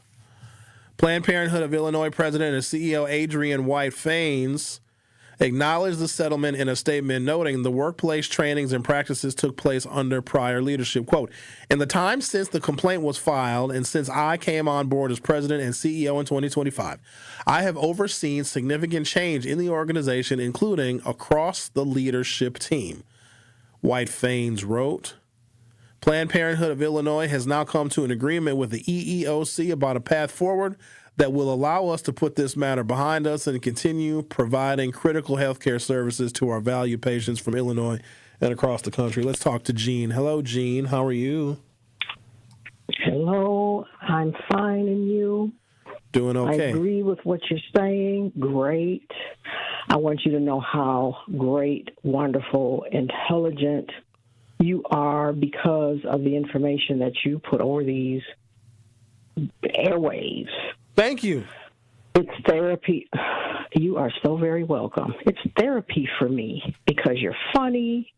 You give me information that I need.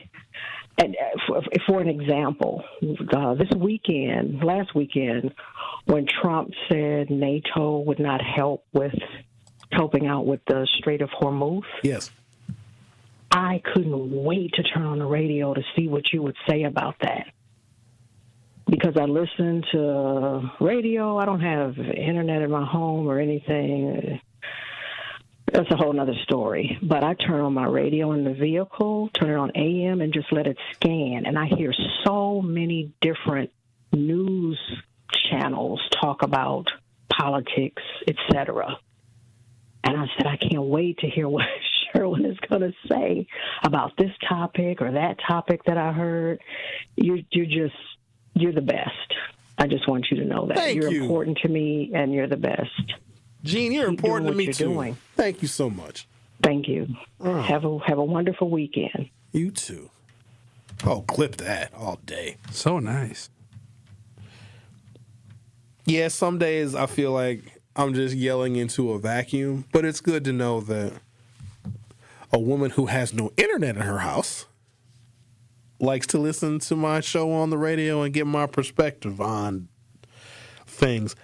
I often say that I make talk radio for people that don't like talk radio for the reasons that Gene mentioned, because it is just a lot of grandstanding, bloviating, and complaining conservative talk radio. It's just, I feel bad for the people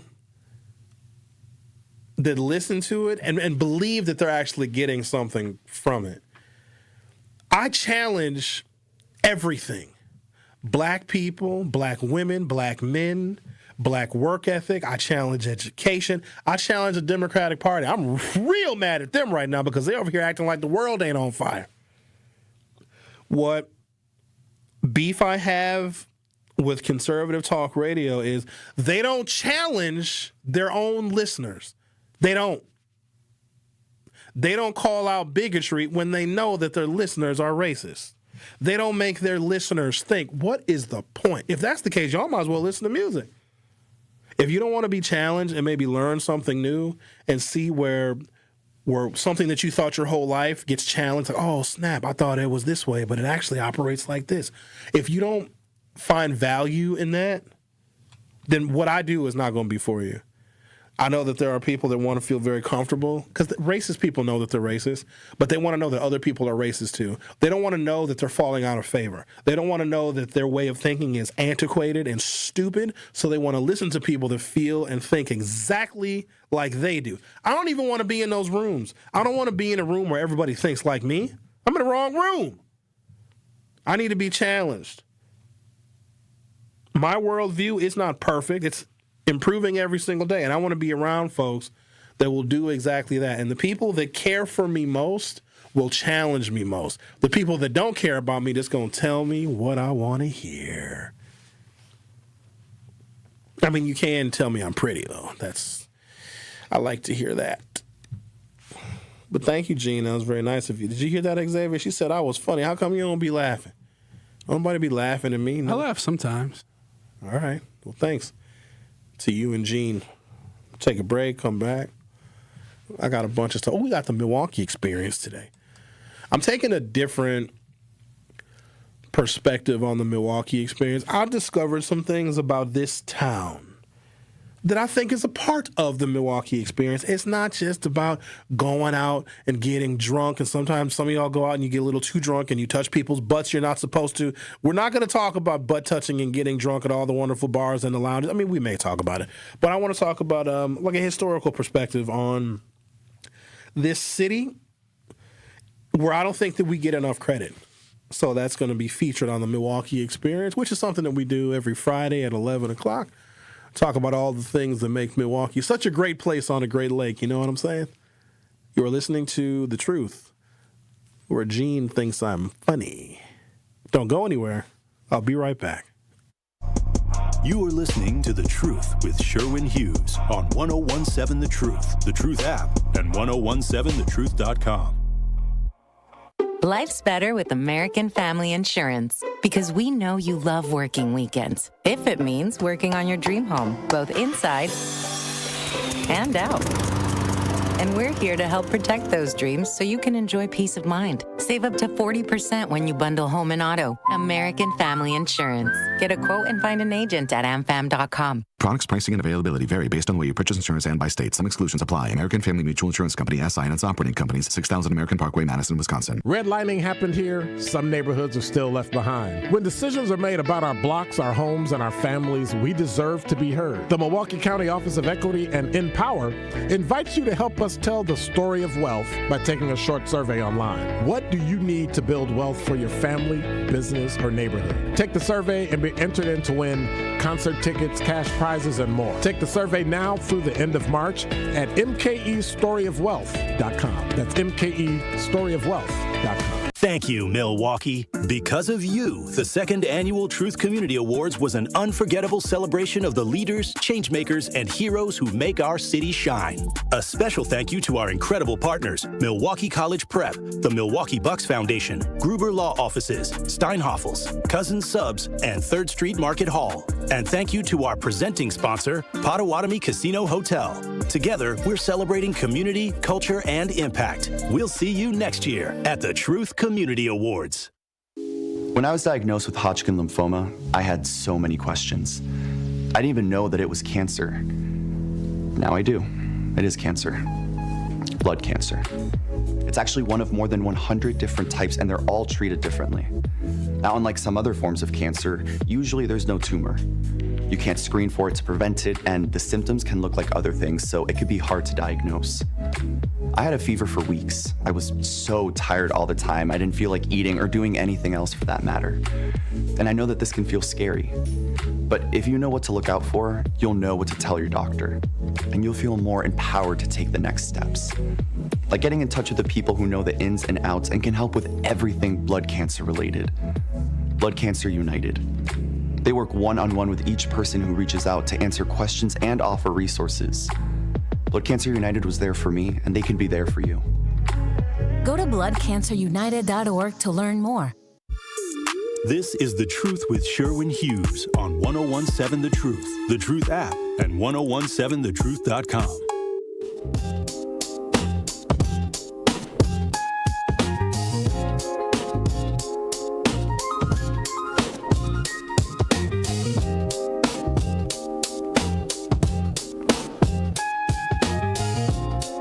Got my wedding ring on today.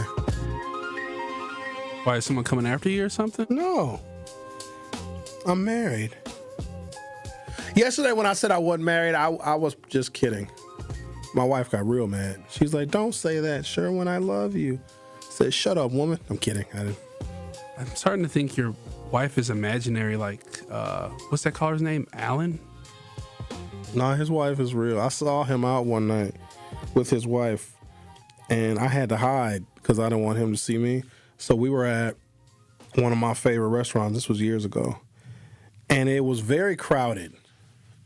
And there's two sides to the restaurant. There's the dining room side and there's the bar side. On the bar side, of course, you have a long bar that goes the length of the establishment. So when you walk in, that's to your right. The bar's to your right. And then along the wall on the bar side, you also have tables. So there's a very narrow walkway between the bar and those tables. Very narrow, especially when it's crowded. He was dancing by himself in the narrow walkway. And so while he was dancing, no traffic could go around him because he took up the whole walkway. And I was like, is that Alan? And I was like, oh, snap. I can't let him see me because I'd imagine the way he just explodes with incoherent conversation and random things when he calls, it would be worse in person because there was alcohol involved. And I'm not saying that the guy drinks, but I was drinking that night. And I was like, oh, snap, I got to hide. And I covered my face with a napkin and I walked out. But I'm no, amazed you know what your listeners look like. Well, I'm friends with a lot of them on Facebook. Oh, that makes sense. Yeah, and I have a Facebook group that corresponds to this show because I learned very early on some of the topics that I bring up and some of the articles that I reference. People would, oh, Sherwin, where was that article? I want to read that article. Can you send me that article? And people would text me and they would email me. And I was like, let me just create a Facebook group where I can just dump all of the information and the articles that I reference into that Facebook group, but also it's a way in which we can keep some of these conversations going. The Facebook group is Hughes Views on Facebook. Now, it's a private group, which I'm going to keep it that way. The problem with the private group, though, is when I post links, people can't share directly from the group. You just got to click on the link, copy and paste it, and then share it that way. Because I want people to be able to discuss, and I got to approve everybody. Everybody's approved by me. Got to make sure there ain't no trolls in there now. And sometimes the Trumper will sneak in, and then we got to get them out of there. I want you to be able, because if you're a Trumper and you're okay listening and seeing the viewpoints of anti-Trump people, then you're welcome to participate. But what will happen is the Trumper will get in the group and be like, oh, you guys are stupid, Donald Trump forever. And then we got to get them out of the group because we don't want people to feel antagonized because the folks in that group are on the right side of history. You may not know it now, but what is happening and what has happened to this country is going to be looked at in a way that will make us all ashamed. Now, we don't see it now because we're just trying to get through it, and we don't see the forest because we're looking at the trees. We're up close and personal to what's going on. Every single day is different in this country. When you wake up, you got to think, like, what did dude do when I was sleeping? What did he do now? Woke up a couple weeks ago, we were at war. And so once all of these things come to fruition, including the money that has been removed from communities where there has been a demonstrated history of discrimination, because this is going to be harmful to us as well. So I'm talking about this Planned Parenthood lawsuit because they had these breakout groups, these affinity caucuses, they called them, where the black people would be involved in trainings and they would say things like, white people don't deal with discrimination in healthcare the same way black people do. And the white people were so offended by that, they sued and they won. That's just... We are so far apart on issues of race and culture in this country, and it's getting annoying because what I have found is that even a 5 or a 6-year-old black child has more of a critical understanding of race and the impact, the implications of race than a 50-year-old white woman. A 50-year-old liberal white woman. Liberals y'all don't get off the hook either. Because you all sometimes think your political agenda is going to help those blacks. No, it's going to help you. That's the part that gets a little more difficult to explain because a white person may identify where other groups are lacking, at the same time identifying where they are lacking, their wages are too low, their health insurance is too expensive. And they're like, well, I'm going to fight for this cause because, oh, look, blacks are hurt disproportionate, but I'm hurt too. And so let me see if I can get these blacks on my page so that I can get my benefits increased and my wages to go up, where your wages and benefits are already higher because you're white, but the liberals don't see that. They try to relate to suffering that is not an apples-to-apples comparison. A white woman will be really super mad at her Republican, conservative, Trump-loving husband, but love the 5-bedroom house and the vacation home and the 401k that she's going to get half of if they get divorced or if he dies. But boy, oh boy, is she angry with his political views, but reaps every single benefit in society. She's just kind of unhappy with how her husband thinks about women's rights and abortion. But what does she do? Votes in accordance to her husband because voting that whiteness is way better and way more important than voting that woman. Because if women came together, it's over for us. White women basically said, and they said this in y'all's face in November, screw y'all. Screw every other woman of every other ethnicity and race other than white. We are going with Trump. Screw the woman part because that sucks. It's the white part that we're voting for because that's where we get our power. That's exactly what happened. And for black women and Latina women to think that white women were your allies, I think we're in the late 3rd stage, early 4th stage of feminism. But the root of feminism is racism. Black men got the right to vote first. In 1866, just past emancipation, not only do we have the right to vote as black men, we were running for office and winning. women, white women in particular, didn't get the right to vote until 1920. Now, obviously, during Reconstruction, there was a period of time where we had some black success. We built black towns, black businesses, built Greenwood and Tulsa. They destroyed all that, of course. But white women were really super angry because they were willing participants in the epochs of slavery and race discrimination. They even watched their husbands, plantation owners and slave masters, sleep with slave women. And those white women just sat there. Here's what is not understood, because they pretend the guise of sisterhood. White women hate y'all. I don't even want to get into it. I don't want to hurt nobody's feelings today. They hate y'all more than you could ever imagine, but they do it with a smile, and they call it sisterhood. They want to get in close. They want to find out who you are, what you do, how you do it, so they can upend it and overturn it, and they do it every single time. Yeah, it's a very covert kind of hate, but you can disguise it under the guise of sisterhood, but it had its origins in racism. There was Susan B. Anthony, Elizabeth Cady Stanton, other white suffragettes. They had a meeting in upstate New York, Seneca Falls, and Sojourner Truth attended that meeting. Black abolitionist freedom fighter. And they were like, "You are not allowed here." And she said her famous quote, "Ain't I a woman?" So feminism is a way in which white women rebelled against their husbands for denying them the right to vote when they helped maintain and prop up the institution of slavery. And they did so while dealing with infidelity. Some of their husbands fell in love with slave women, but here they just sat there, right? And then emancipation comes in and black men get the right to vote because white women still saw black men as subjugated, less than human. Like, how do they have the right to choose their elected leaders and we don't? So the feminist movement was born out of racism and anger, and it stayed central to the themes of all the different waves of feminism. The problem is black women think that there's some kind of a sisterhood. There is not. You don't believe me? Try and join one of their sororities. That'll show you. Ain't no sisterhood. I gotta take a commercial break, don't I? Okay.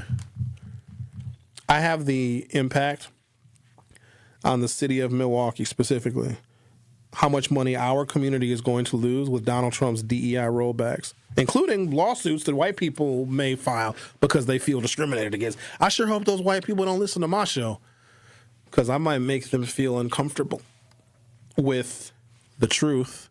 Exclusively on 101.7 The Truth. I'm your host, Sherwin Hughes. Don't go anywhere. I'll be right back. You are listening to The Truth with Sherwin Hughes on 101.7 The Truth app, and 1017thetruth.com. Need a way to hype up your day? Hello, is this Shirley? This is she. Shirley, you are our Gruber 5K giveaway winner this quarter. Congratulations. What would you do with $5,000? Going to look at buying me a pickup truck. That will be some of my down payment. Stay tuned into 101.7 The Truth for your chance to be entered into the Gruber Law Office's 5K giveaway. For contest rules, visit 1017thetruth.com. I love you guys. I got money now. The legendary Broadway show is back. The Wiz. He's on down the Chicago Sun-Times raves. It's an eye-popping, high-intensity revival.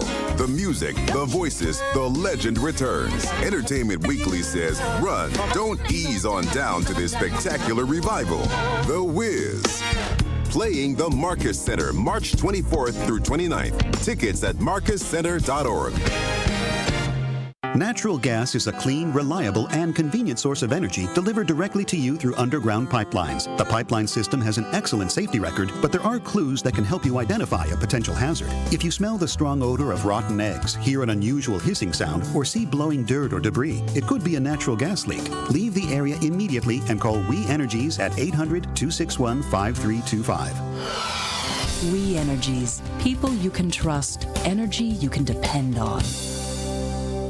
It starts with a spark. At Milwaukee College Prep, they nurture that spark from age 3 through 8th grade, building scholars with knowledge, character, and confidence. 88% of their students face economic hardship, but that does not define them. At MCP, they see students' potential, and they help them live up to that potential. 4 campuses, 1 mission, college and beyond. MCP is free, high-performing, and open to all Milwaukee families. Visit MilwaukeeCollegePrep.com to enroll or get involved. That's MilwaukeeCollegePrep.com. Did you know that for 80 years, Paralyzed Veterans of America has been a lifeline for our nation's veterans with spinal cord injuries and diseases like MS and ALS, and all people with disabilities? In just the last 12 months, PVA has funded research of the first non-addictive pain medication in over a decade, partnered with an award-winning sports anchor to fight for accessible medical care for women veterans, ensured all women with disabilities feel seen and empowered with help from a top cosmetic company. And that doesn't even include what PVA have done over the last 80 years, like secured the passage of the Americans with Disabilities Act, pioneered wheelchair basketball, helped design iconic landmarks, made the DC Metro a model transit system, and wrote and distributed resources in over 60 countries in 4 languages. None of this would be possible without your help. Every breakthrough, every battle won, and every life impacted is driven by you. Visit PVA.org to learn more. This is The Truth with Sherwin Hughes on 1017 The Truth, The Truth app, and 1017thetruth.com.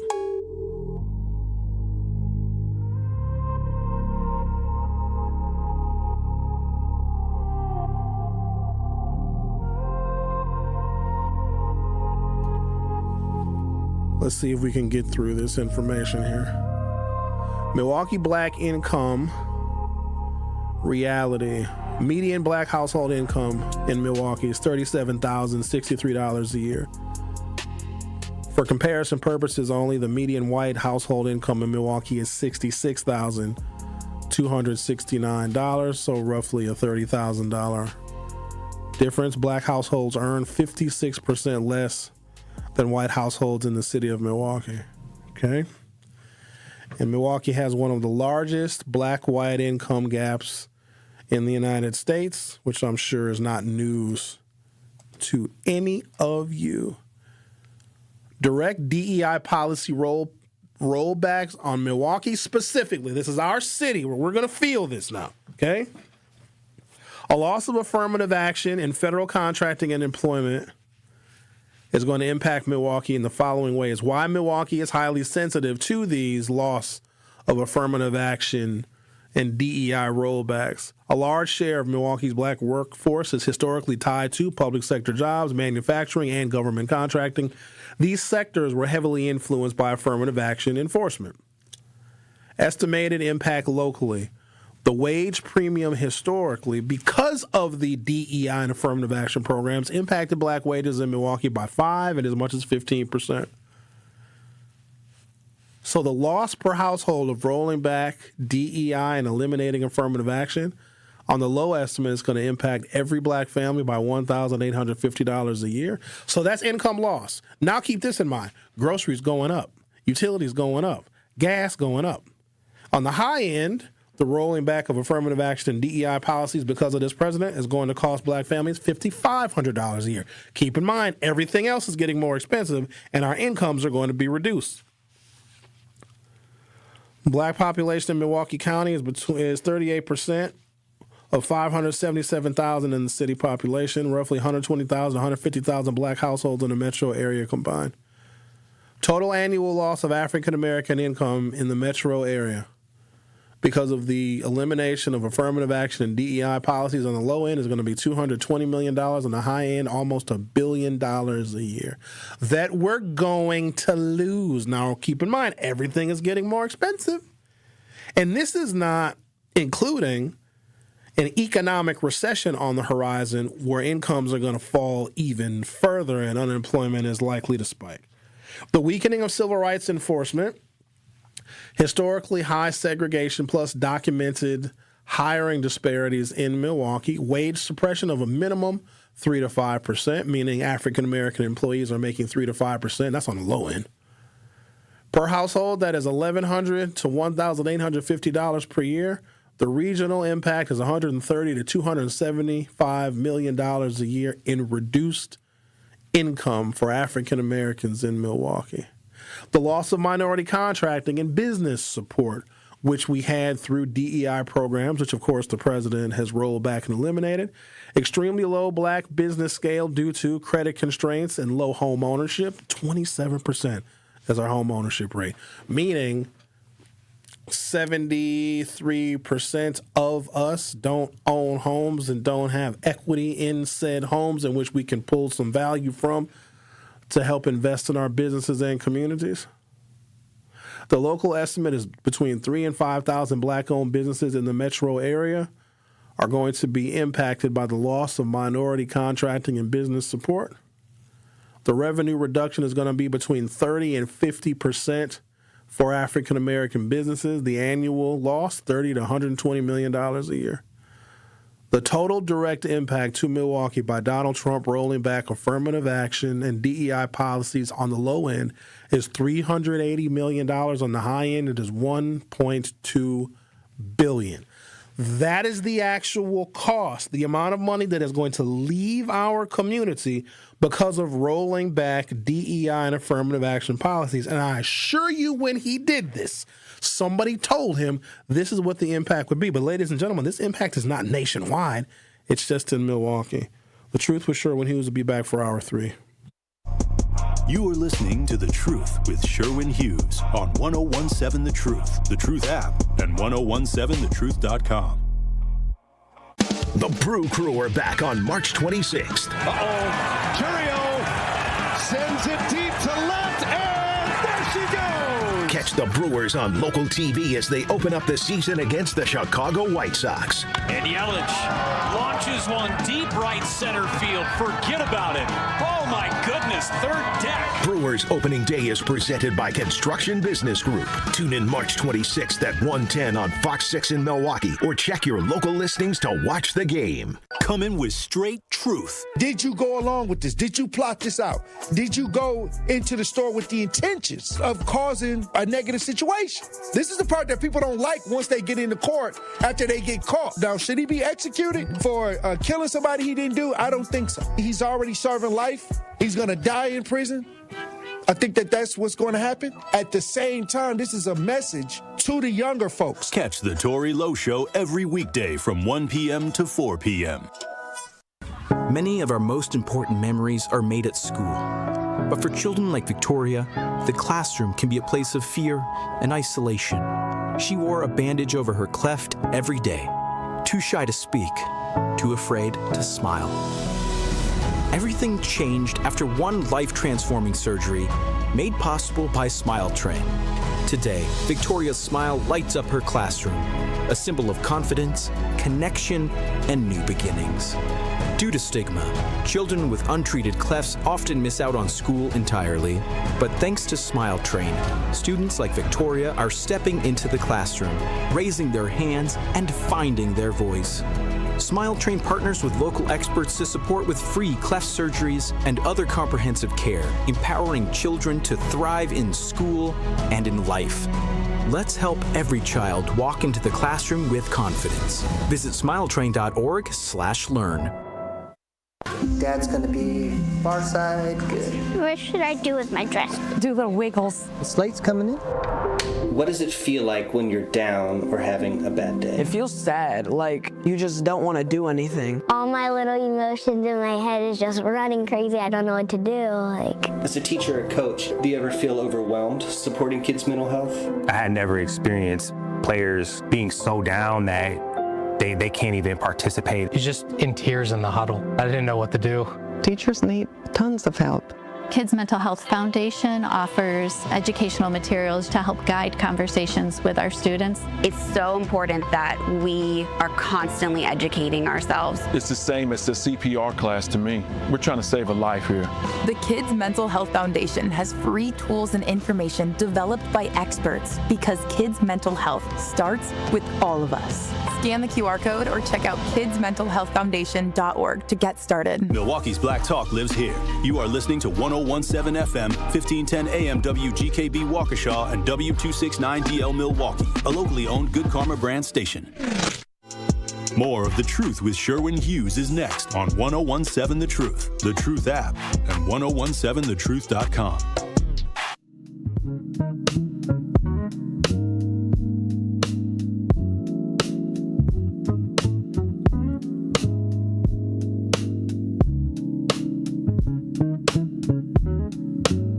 Welcome to Hour 3 of The Truth with me, Sherwin Hughes.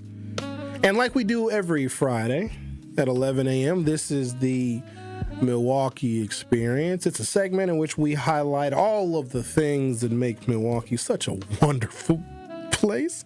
Even though I gave you a whole bunch of details and information about how we are going to be harmed, it's such a contrasting city because I want to take this episode or edition of the Milwaukee Experience to give some background and history about this town that most people do not know about.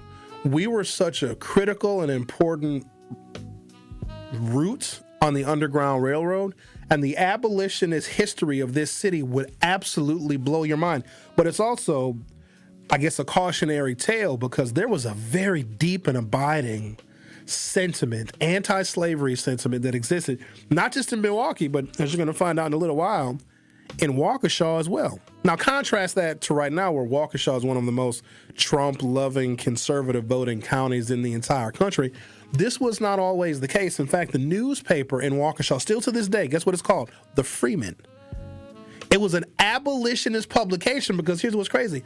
The people in Waukesha thought that the Milwaukee Journal-Sentinel was too pro-slavery, so Waukesha said that we're going to create our own newspaper that is going to promote and support abolition of slavery. In fact, Wisconsin writ large was, and remember, opposing slavery and hiding slaves was illegal at the federal level, and Wisconsin stood head and shoulders above other states and how pronounced it was in being anti-slavery. And a lot of this history has been lost. But then if you look at where we are right now, Milwaukee in particular, in this metro area where I talked about the billions of dollars that are going to be lost because of the rolling back of anti-DEI programs and affirmative action programs, et cetera, there was a point where the sympathies for African Americans that were in bondage were so high here that white people banded together with the risk of death, quite honestly, to help save Black lives and remove us from slavery. And then once we started to get opportunities, white populations started to regret it, and they started going in the opposite direction. Milwaukee wasn't just a northern city, it was a frontline battleground. Milwaukee wasn't just passively anti-slavery, it was an active resistance hub against the federal law.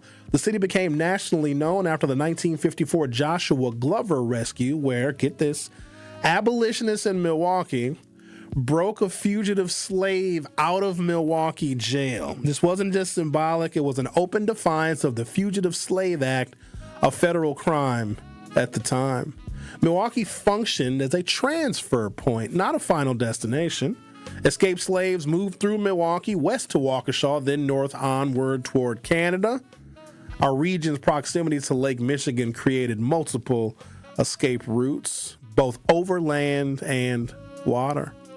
A Black abolitionist network inside of Milwaukee, which is often overlooked in history. A guy named Ezekiel Gillespie, who has a park named after him.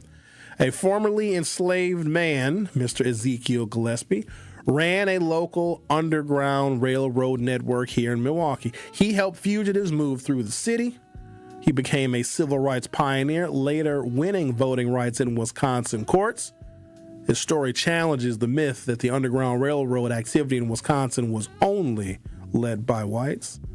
There was a hidden western route, the Waukesha Corridor. Waukesha, then called Prairieville, was not random. It was a designated Underground Railroad stop. The history of Waukesha, which blows my mind, this is why I want people to know this about the Milwaukee Experience. The history of Waukesha was an anti-slavery enclave, to be a stop on the Underground Railroad to help us get the hell away from slavery. A known abolitionist stronghold before the Civil War, which is now known as Waukesha. Why Waukesha mattered? It was less populated at the time. It was easier to hide fugitives. And there was a strong ideological community that was against slavery in Waukesha. It was also a key transition point before heading further north.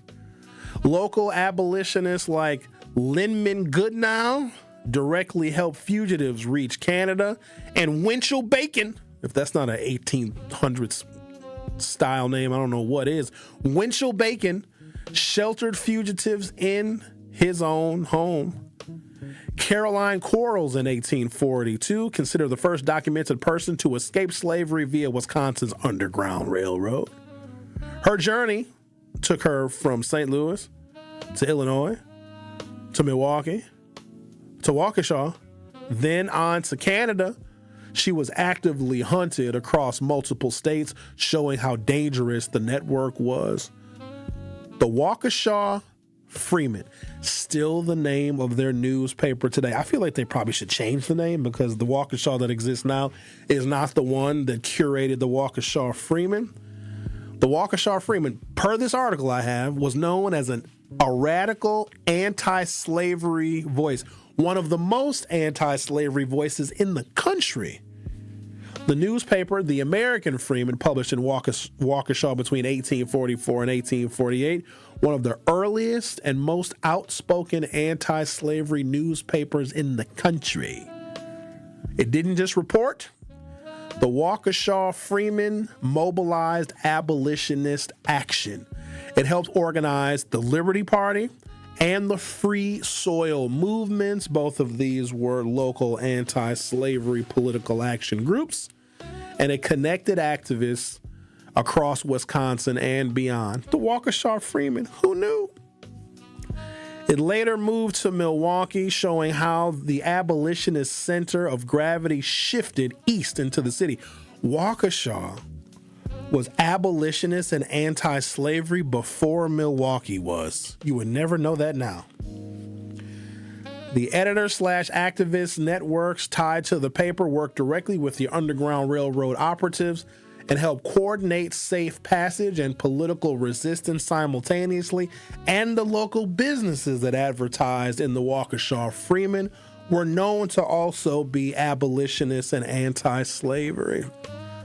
Joshua Glover, the case where media and activism collided. The Freeman's Network helped fuel outrage over Joshua Glover's arrest.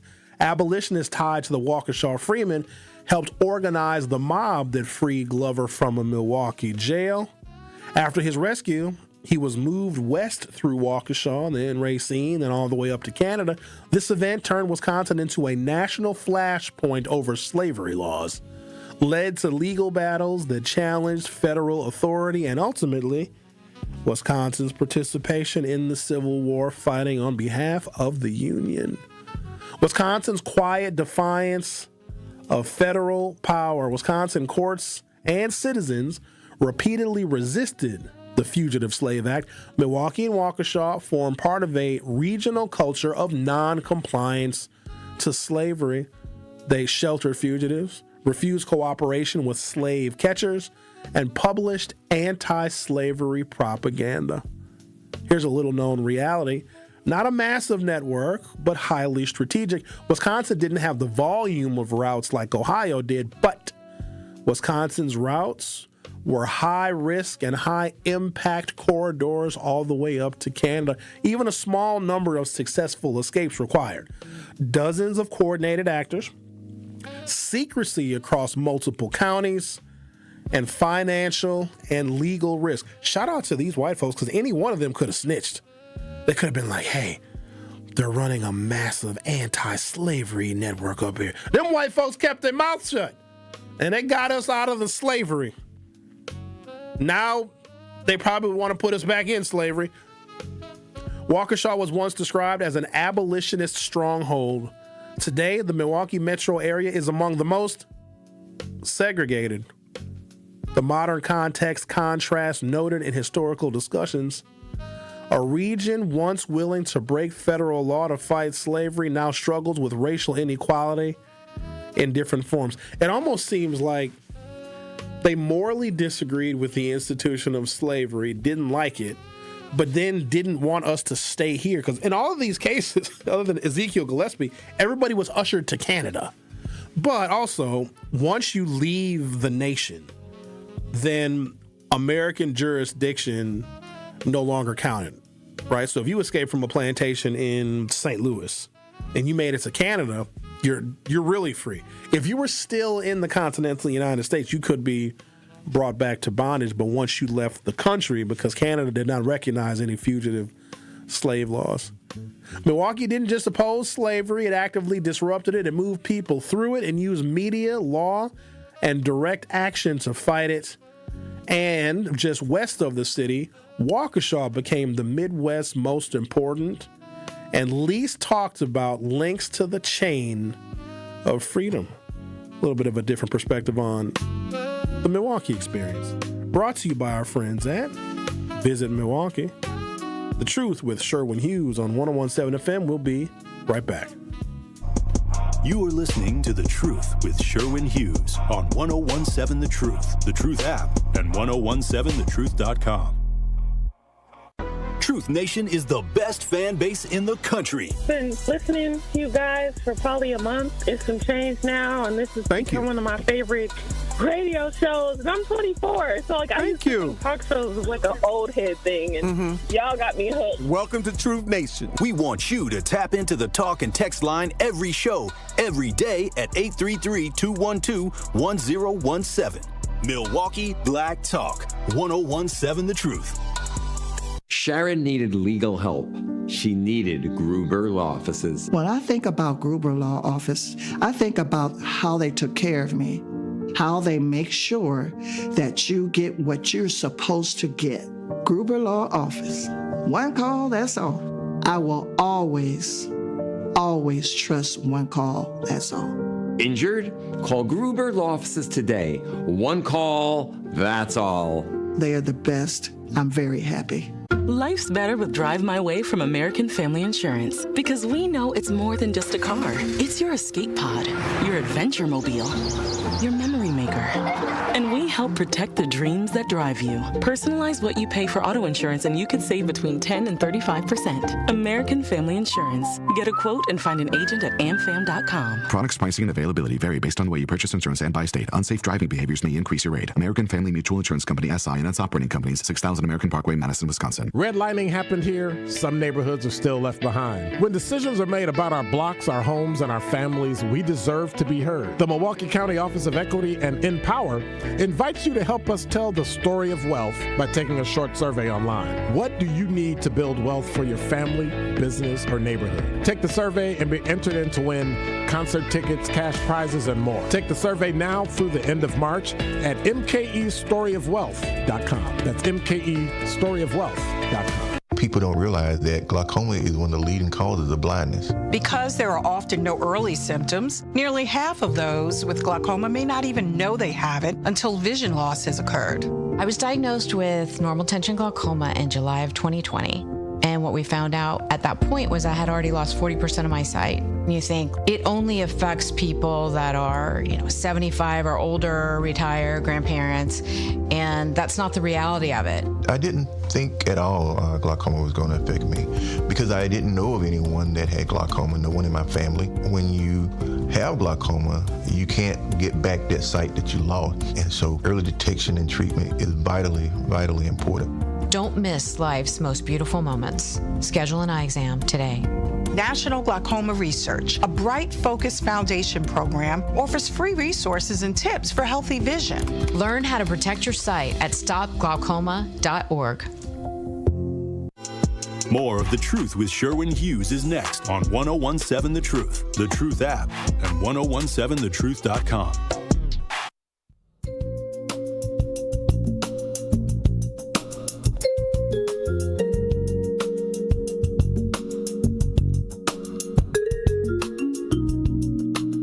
I'm nervous.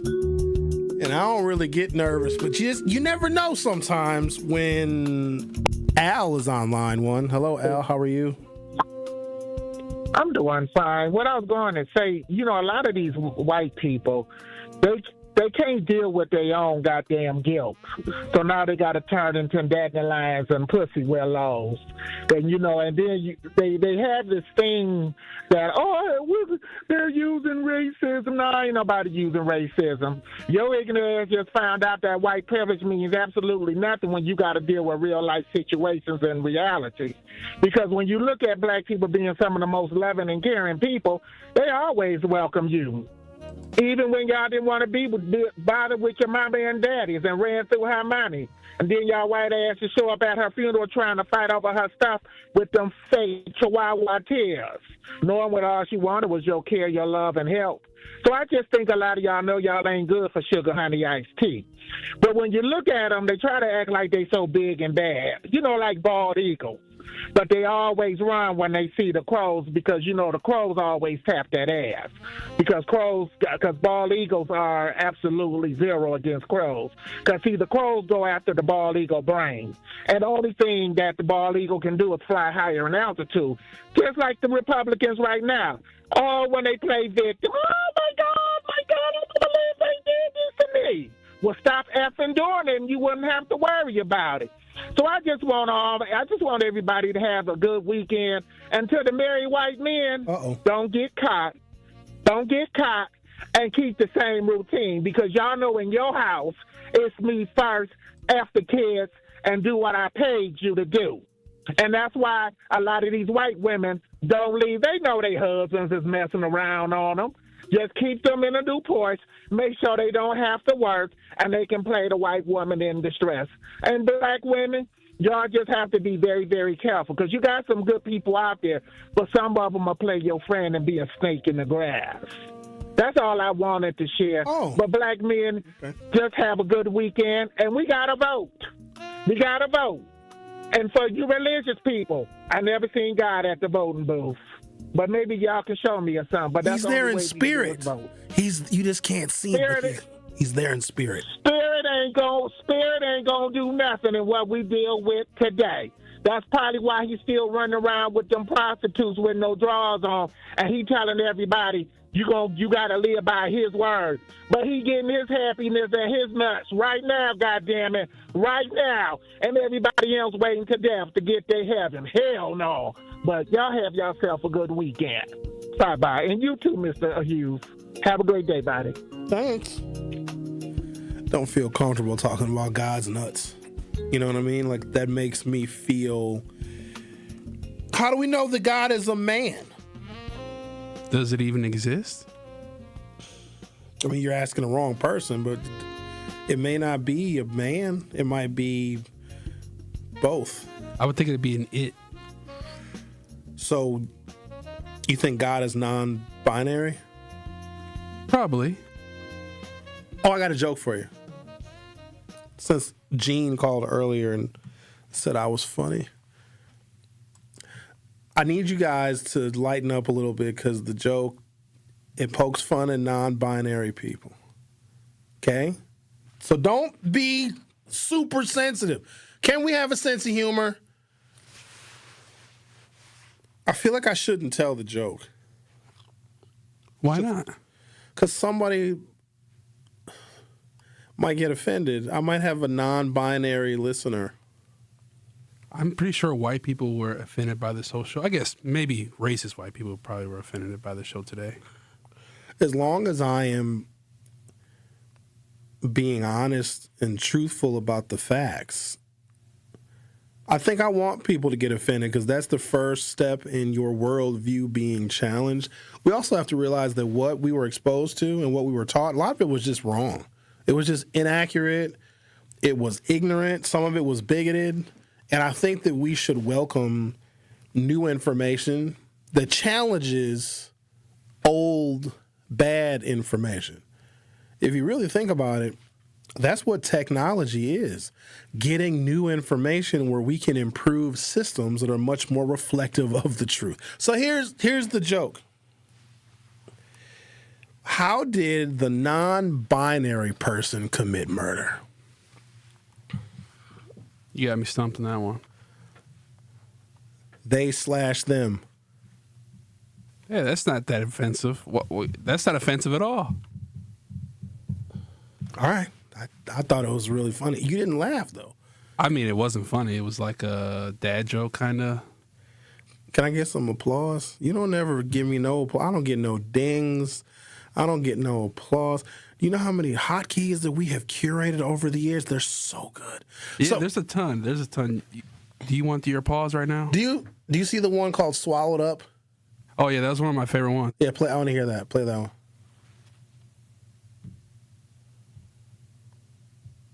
Swallowed up. Have you ever been swallowed up? What else you got? You got something from Bob?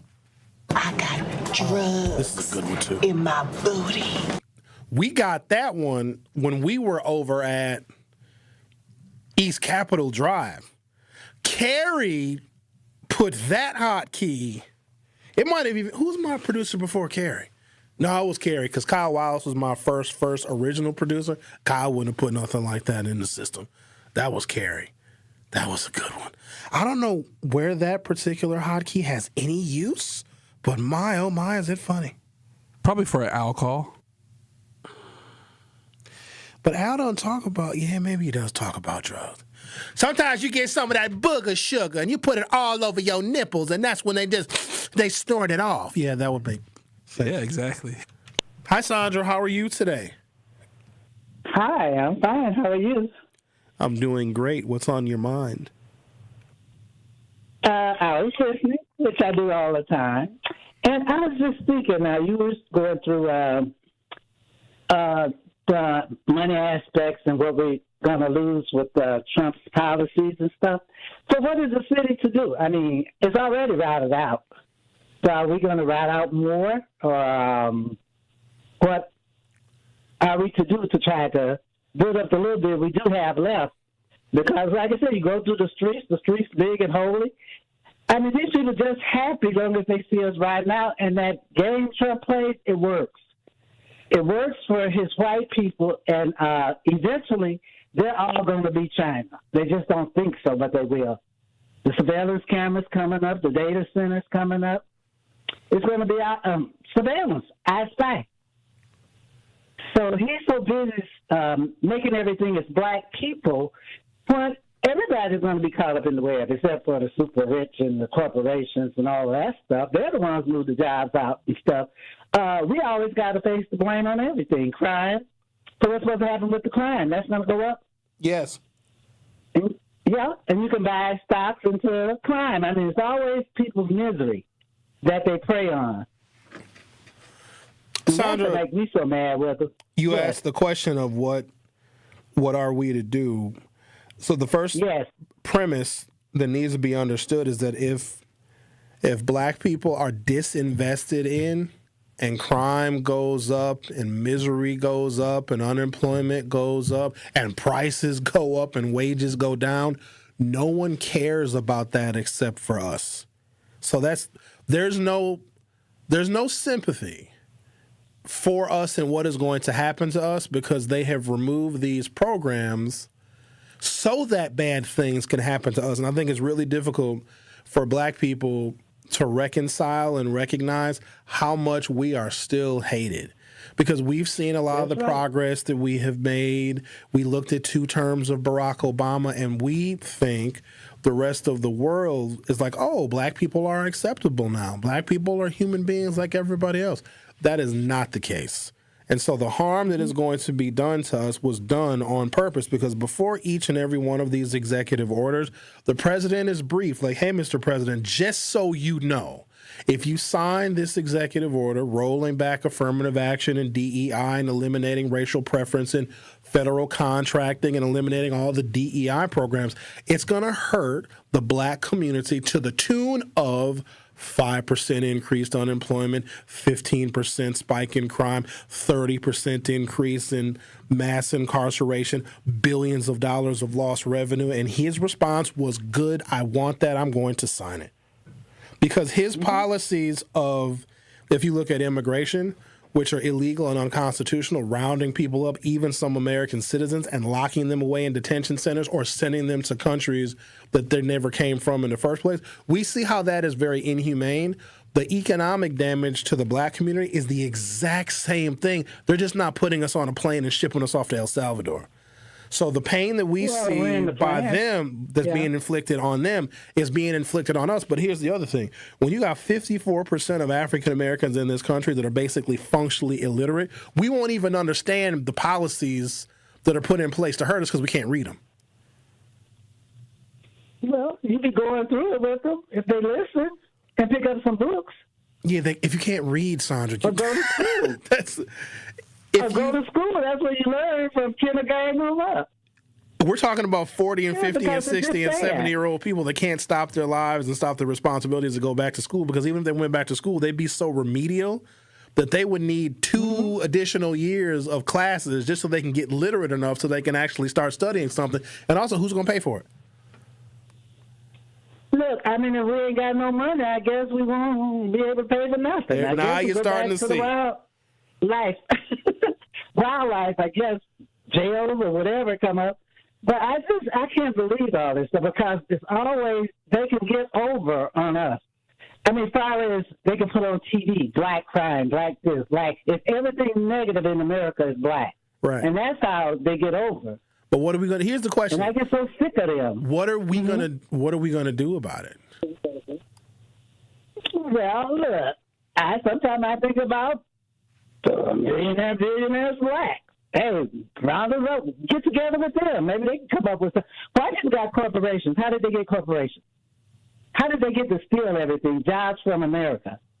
They banded together. So we're going to have to band back together, like you're talking about Tulsa and all of that. Okay. Well, all right. How do you get there? I don't know. Okay. Yeah, well, we better. Okay, have a good weekend. Okay. If we think that the answer is everybody coming together, I don't know if y'all know this. There's some people, and we band together and do what? What are we going to do? Start a bank? You guys want to band together and start a hospital? And I'm not trying to, I probably sound very pessimistic, but haven't we heard, well, we got to come together. When the stakes are obvious, it's easy to organize. Okay, if you're black and you have to sit on the back of the bus, you can't get a mortgage, you can't get a job because you're black, you can't vote because you're black, it's easy to organize around those things. But once we get those things, it's harder to organize against the fine print, because some black folks are perfectly fine and don't want to organize with black folks that have nothing. That's where we find ourselves. If you're doing okay and you can weather the storm and you got money, you got a house, you got equity, you got an education, you got all those things, for what purpose does it serve you to band together with someone who has literally nothing? Oh, it's just the nice thing to do. People don't do stuff because they're nice. And the other thing is, being black does not necessarily mean you have stuff in common with other black people. In fact, most black folks that have quote-unquote made it or seen some kind of success want to distance themselves from those kind of black folks. I see all these content creators that they are making their living and basing their these are black people now, basing their content on how much they hate black behavior. Loud behavior in restaurants, being in public, wearing bonnets, being on speakerphone while you're in public, wearing pajamas in public, going on Carnival cruises, going to spring break in Daytona Beach and ruining it. There's a whole cohort of black people that don't want to have anything to do with those black folks, right? And I totally get it, because our culture right now, the youth culture sucks. It's really, really bad. And someone who is anti that culture is not going to band together with those people, first and foremost, because the people that need our help the most would reject it quickest. As somebody said that, I don't know if you guys have seen how large gatherings of African Americans are just ravaging Daytona Beach. And it's not college kids. I think somebody said, oh no, these are college kids. It's people in their 40s and their 50s. That are going down to Daytona Beach to basically just screw everything up. And I saw this, there's a younger Caucasian woman who works at one of the tourist little areas. And she's like, they come in here and they urinate on the floor. They steal our tip jars. Black women want to start fights with her. She's like, I'm sick of all y'all. And I would typically say, oh, my God, that's racist. But I know the exact behavior that she is talking about. Now, if we all had everything to gain like black people did, say, 70 or 80 years ago, because we had nothing. We had no rights. Then it's because we all equally have no rights. The problem is some of us have access where others don't. And the ones that do have access are just hanging on to it by a very narrow thread, and they don't want to sacrifice the access they have by trying to work with the lower tier of black folks, the lower frequency vibrational black folks, because they hate us too. Yeah, it's tough. Ultimately, elections have consequences. And when you have a population that is uneducated, because you know what else is crazy? In that lower tier of black folks, you guys know exactly who I'm talking about. The ones that'll close our nightclubs down because they're fighting and shooting. You know those. A lot of them voted for Trump.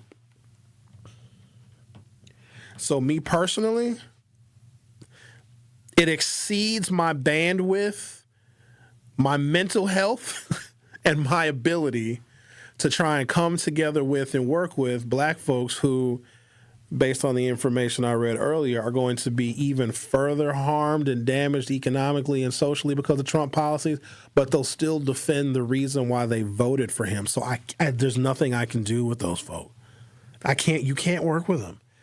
And I think it's a fantasy to think that, oh, we can all just come together. Come together around what? Around what? The truth. That's what we can come together around. With Sherwin Hughes, we do this Monday through Friday from 9 a.m. until 12 noon with podcasts available everywhere you already get your podcasts. And, of course, there's YouTube. Go to youtube.com or open up a YouTube app from your smartphone or other mobile device. Search 1017 The Truth and hit subscribe. You'll be able to stream the program live. And also, if you missed a previous show, you'll be able to check it out there. And, of course, you'll be able to chat amongst our YouTubers and participate in our daily YouTube poll. So far, with 77 people voting, the question of the day is, have you ever experienced discrimination? Literally, the number has remained, the percentages have remained unchanged, even now it's 78 votes. The number has remained unchanged. The percentages have, even though the votes have gone up. 96% of you have faced some kind of discrimination. 4% of you say you have not. Don't feel left out, 4%. You want to get some discrimination so you can know what it feels like, so you can be in the overwhelming majority? Just call me. I discriminate against you. I'm doing it for research purposes only. Because, we got to come together. The Truth with Sherwin Hughes. Will be right back. You are listening to The Truth with Sherwin Hughes on 1017 The Truth, The Truth app, and 1017thetruth.com. Milwaukee, this is the night you don't want to miss. The Analysis Live is back, March 27th at the Riverside Theater in downtown Milwaukee. You never know who's going to step on stage. The Analysis has shocked the crowd in past years with surprise appearances by Giannis and Stephen A. Smith. This year, Ric Flair headlines The Analysis Live. The WWE legend, the Hall of Famer, the Nature Boy.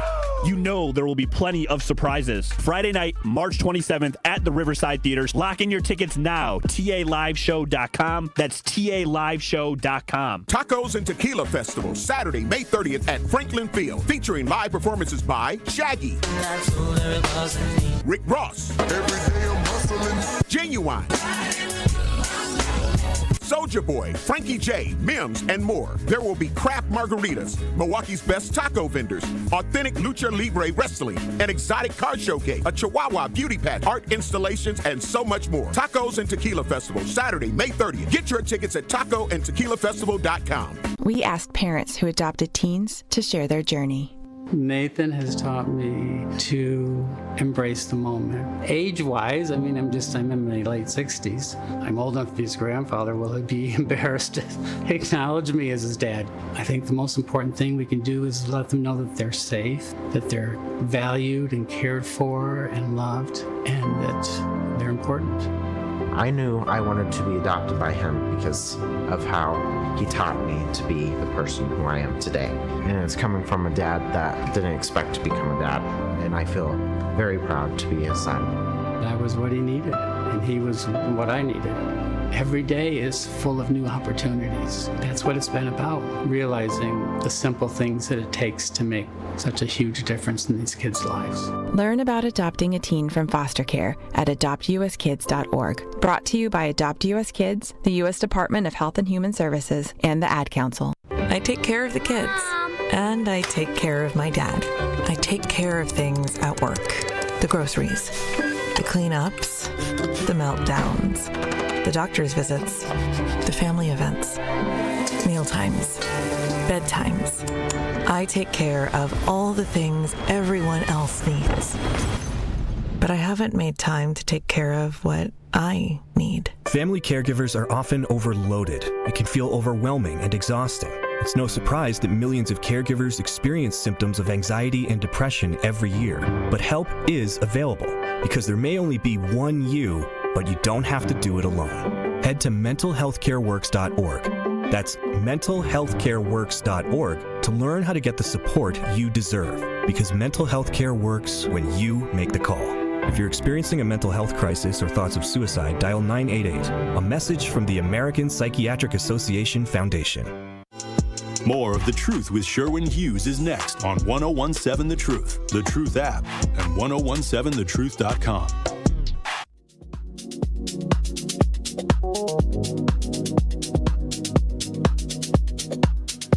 Analysis Live, one of the biggest nights in Wisconsin sports, and we don't want anyone to miss out. You buy one ticket, and ESPN Wisconsin is going to buy the other. Be there for the night that will have everyone talking. That'll be on March 27th. Analysis Live is a completely unpredictable show with Thanasis Antetokounmpo and surprise guests. Were you there when Stephen A. Smith joined, or when Bobby Portis brought down the house? Or where were you sitting when Giannis walked on stage? Thanasis Live is can't miss. TALiveshow.com is where you get your tickets, and enter the code ESPNWIBOGO. That is ESPNWIBOGO when you check out. That is ESPNWIBOGO. The stars will be out. Woo! And you should be too. Ric Flair is a surprise guest. We did like a week's worth of commercials telling y'all Ric Flair was going to be the surprise guest. Now all of a sudden they don't want to tell you. But it's going to be Ric Flair. Get your tickets at ESPN. No, that's not. It was TALiveshow.com. That's where you go get your tickets. It's going to be March 27th at the Riverside Theater. Be there or be square or whatever they say. Make sure you go there. It'll be good times. I've seen Thanasis score maybe 8 points in 8 seasons. I've seen him miss more dunks than I've seen him make free throws. No, it's fine. He isn't as good as his brother. I like black nepotism. I ain't got no problem with it either. He just, like, if I played Thanasis one-on-one, I could hold my own, I think. I don't know about that. I do. He would definitely dunk on you. No, he wouldn't. He misses dunks. Oh, it's so funny. But I remember when he missed the most recent dunk. He got a standing ovation anyway. We just love to see him play because he's always so excited. You know what I mean? He jumps around. Well, at the end of the game, I don't know if you play high school football, but it's kind of like, when the special kid goes in to kick the field goal and everyone cheers when he makes it. Yeah, we didn't do that. Oh, well, no. Maybe I'm a millennial. Yeah, you are. Yeah, You guys didn't have the kid that kicked the field goal at the end of the blowouts? No, in fact, what we did at Brown Deer is our kickers, we always took the best soccer player because soccer games and football games never were at the same time. So our kickers, our punter and our place kicker were soccer players. Like we didn't do that feel good stuff. We're like, well, that's more at the end of the game. We were competitive. I don't want to talk about glory days and all that bullshit. But, all that stuff. Yeah, we didn't have the. We didn't.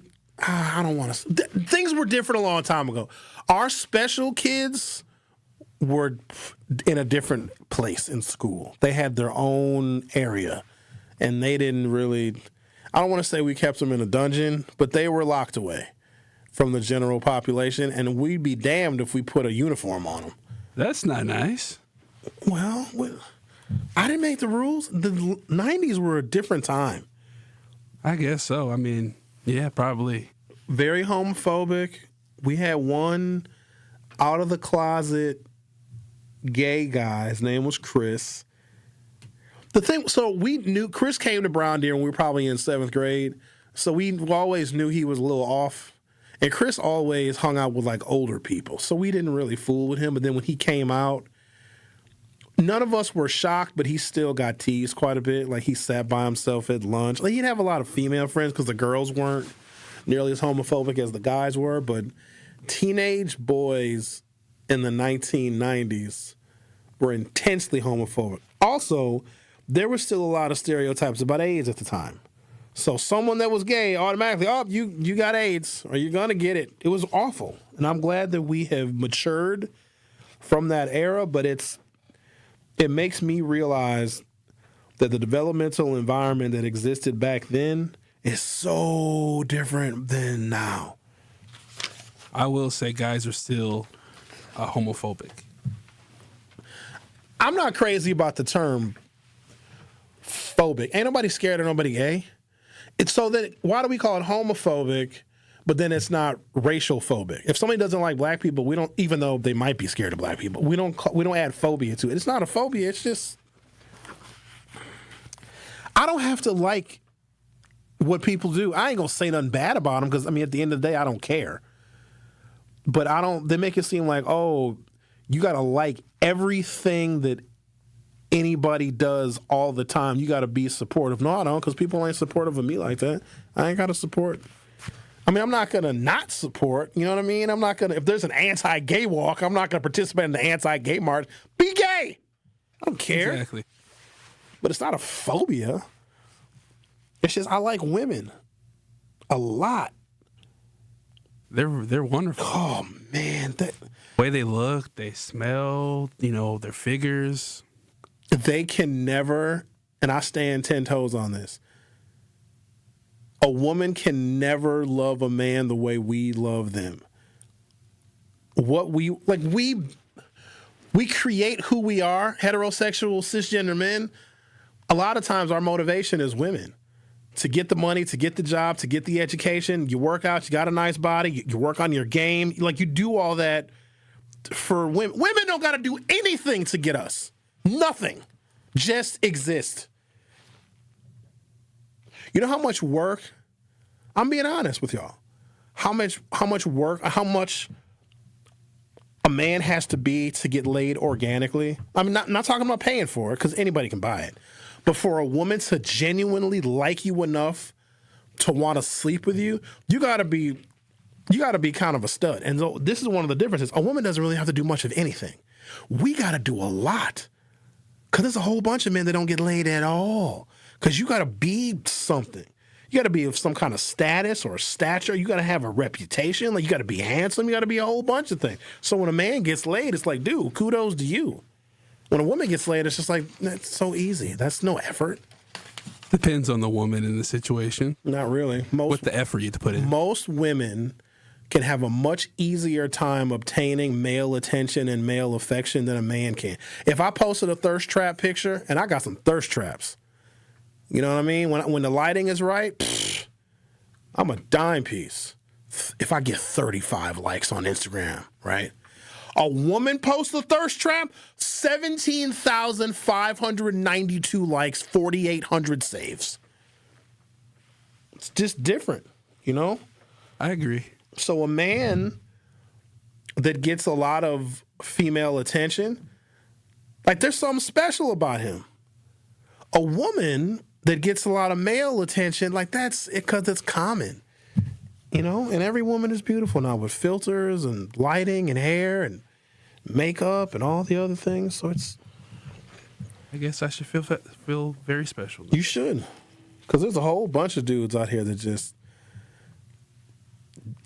I feel bad for them because you got to get the poison out every now and then. It's good for you. No, it is. It's good. You got to get it out. And if you have to get it out manually, then fine. But there's nothing like... That's not the same. I met this woman at... I ain't gonna tell y'all where. The way she made me feel, and she knew who I was, which not always feels good. She's like, "You're Sherwin from the radio." I was like, "You damn right I am." And she was out after a Bucks game at a place that we go to after the games, and she was there with her friend, and her friend was hating. Right? The friend was like, "Oh, he ain't all that. I know who Sherwin is. Yeah, whatever, Sherwin, you ain't nobody." And the other girl was like, "No, this is Sherwin Hughes." And she's flirting with me and batting her eyelashes, and she touching her brother's shoulder and rubbing on her brother's arm. And her friend was just hating. Her friend was like, "I'm finna go home. We leaving. We get ready to leave." And the friend that was flirting with me, she was like, "You go ahead and call yourself an Uber. I'm going to stay here and hang out with Sherwin." I was like, "Yeah, buddy." Who would have made me feel so good? What did the friend look like? As you would expect. Well, she wasn't. She was okay. Her hair wasn't done. It looked like she had just taken her braids out. Like she wasn't very well put. She's wearing a baseball hat though. She's wearing a hat, but then out of the back of the hat was her. Oh, she wasn't on the prowl. No, and apparently she had just broken up with somebody, or somebody just broke up with her, so she was in her "I hate men" mode. But the woman that she was with, that was real super flirty. You got to get him on the rebound. Nah, no, it's too much trouble. And plus, if you're a rebound, it's got a shelf life. And you don't want to be the rebound dude because she's just going to use you. Sometimes you only want to be a friend for a night. Listen to you, man. I got to take a commercial break and we got to grab... I got to take a break, correct? Yes. All right. Take a break, come back. The Truth with Sherwin Hughes will be right back. Don't touch that dial. The Truth with Sherwin Hughes will be right back on 1017 The Truth, The Truth app, and 1017thetruth.com. Milwaukee, get ready. Join 1017 The Truth on March 24th from 6 to 7 p.m. for a special live conversation about the upcoming Black Family Wellness Expo. Denise Thomas will be joined by members of the Links Incorporated to share how this powerful community event is bringing free health screenings, wellness resources, and support to families across Milwaukee. Don't miss this important discussion and learn how you can get involved. Tune in live March 24th, 6 to 7 p.m. only on 1017 The Truth. Adrian was seriously injured when a careless driver merged into her lane. Gruber was there for everything that I needed. Any questions that I had, Gruber was there. They made me feel like everything about my situation and my accident was very important to them, and that made me feel good. And I would definitely call Gruber again for that. Serving Wisconsin for over 35 years, Gruber Law Offices. One call, that's all. They go above and beyond for their clients. Sweet Talk's Medical Spa in Menominee Falls. Skip the sterile clinical office feel. Sweet Talk stays on the cutting edge of beauty and wellness innovations in a vibrant, playful space promoting self-love and confidence. Sweet Talk specializes in a range of treatments including injectables, medical-grade skincare, weight loss, hormone therapies, and more. Not sure where to start? Sweet Talks offers comprehensive wellness consultations to create a customized plan centered around you. Because at Sweet Talks, your goals are their goals. Learn more at sweettalks.com. Brunch plans? Happy hour plans? Either way, get loaded. At Loaded Spud, we turn the classic baked potato into a full-on flavor experience. Swing through for brunch favorites like shrimp and grits and chicken and waffles, then come back afterward for happy hour in our loaded bowls, paired with cold drinks and a laid-back vibe. Enjoy happy hour from 4 until 10 p.m. with special prices on loaded potato favorites and drinks. Bring your friends and get your Spud on. Big portions, big flavor, no ordinary bar food. There's always a good time to get loaded. Stop in today at 789 North Water Street or visit online at letsgetloaded.online. Want to protect our planet? The air we breathe, water we drink, and land we share? Real progress begins with birds. Yes, birds. The very ones we see and hear every day. On a walk, in the park, or simply out the window. That's because birds are more than birds. They're symbols, sentinels that reveal the health of our planet and our people. And by helping them thrive, all of us thrive as well. Audubon is a place where birds matter, where habitats are protected, where communities are engaged, and where change takes flight. Because at Audubon, hope begins with birds. Progress begins with birds. It all begins with birds. Audubon. The Truth with Sherwin Hughes returns after this on 1017 The Truth, The Truth app, and 1017thetruth.com.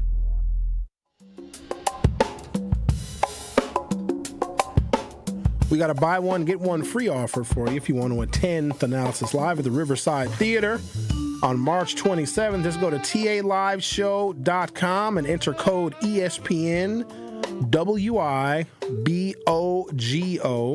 That is taliveshow.com, ESPN WIBOGO, and you will get a free ticket with the purchase of a ticket for Thanalysis Live, which is going to be one of the biggest nights in Wisconsin sports.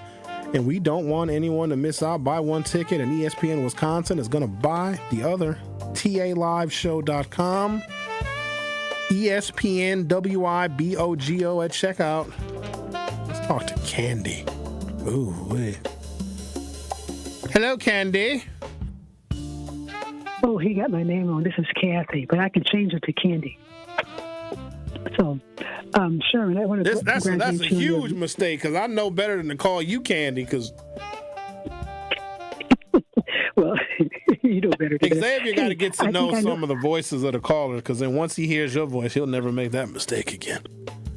Oh, you ought to be ashamed of yourself. I don't mind. Listen, so I want to congratulate you. If I see you, I owe you a drink or dinner for you, or a gift card for you and your lovely wife. I think I know who she is, but I don't know her name, so don't worry about it. The hell you mean? Hold on. What you mean you know who my wife is? Who my wife is, Kathy? No, I know of her. I think I know who the person is. But I would never say anything. But I don't know her name. I can't remember it anymore. Where have you ever seen me with a woman? You probably seen me with a bunch of women. Well, yeah, I have. I don't know if this is the right one, but I have seen you with some ladies before. So I hope they're a decent person, and I know I don't know what age she is, but I'm hoping you have children, because you're a very smart man, and I think a lot of that talent can rub off on a child and stuff, because you're very intelligent. I always give you those prompts and information. You're like an encyclopedia. Yeah, but what if my wife is dumb? Right, that's a 50-50 shot with the genetics. I don't think that's going to work, because even if your child was truly mentally challenged, I think with your skills and ability, you would make sure that child had all that they needed, okay, and you would take care of them properly. You're a smart man. I'm not going to do that one. But so if I see you, I owe you a gift card or something for your for your getting married. Kathy, you're going to make my wife jealous. If another woman is buying me a dinner or a drink or a gift card, she ain't gonna like that. For her too. She's jealous. She don't for like her that. too. Anyone you marry, I know they're not a jealous person, but they know you know a lot of people, and people really appreciate you. So if they're buying you, they're taking care of her too. I know this person got themselves together because you're going to marry them, hopefully otherwise.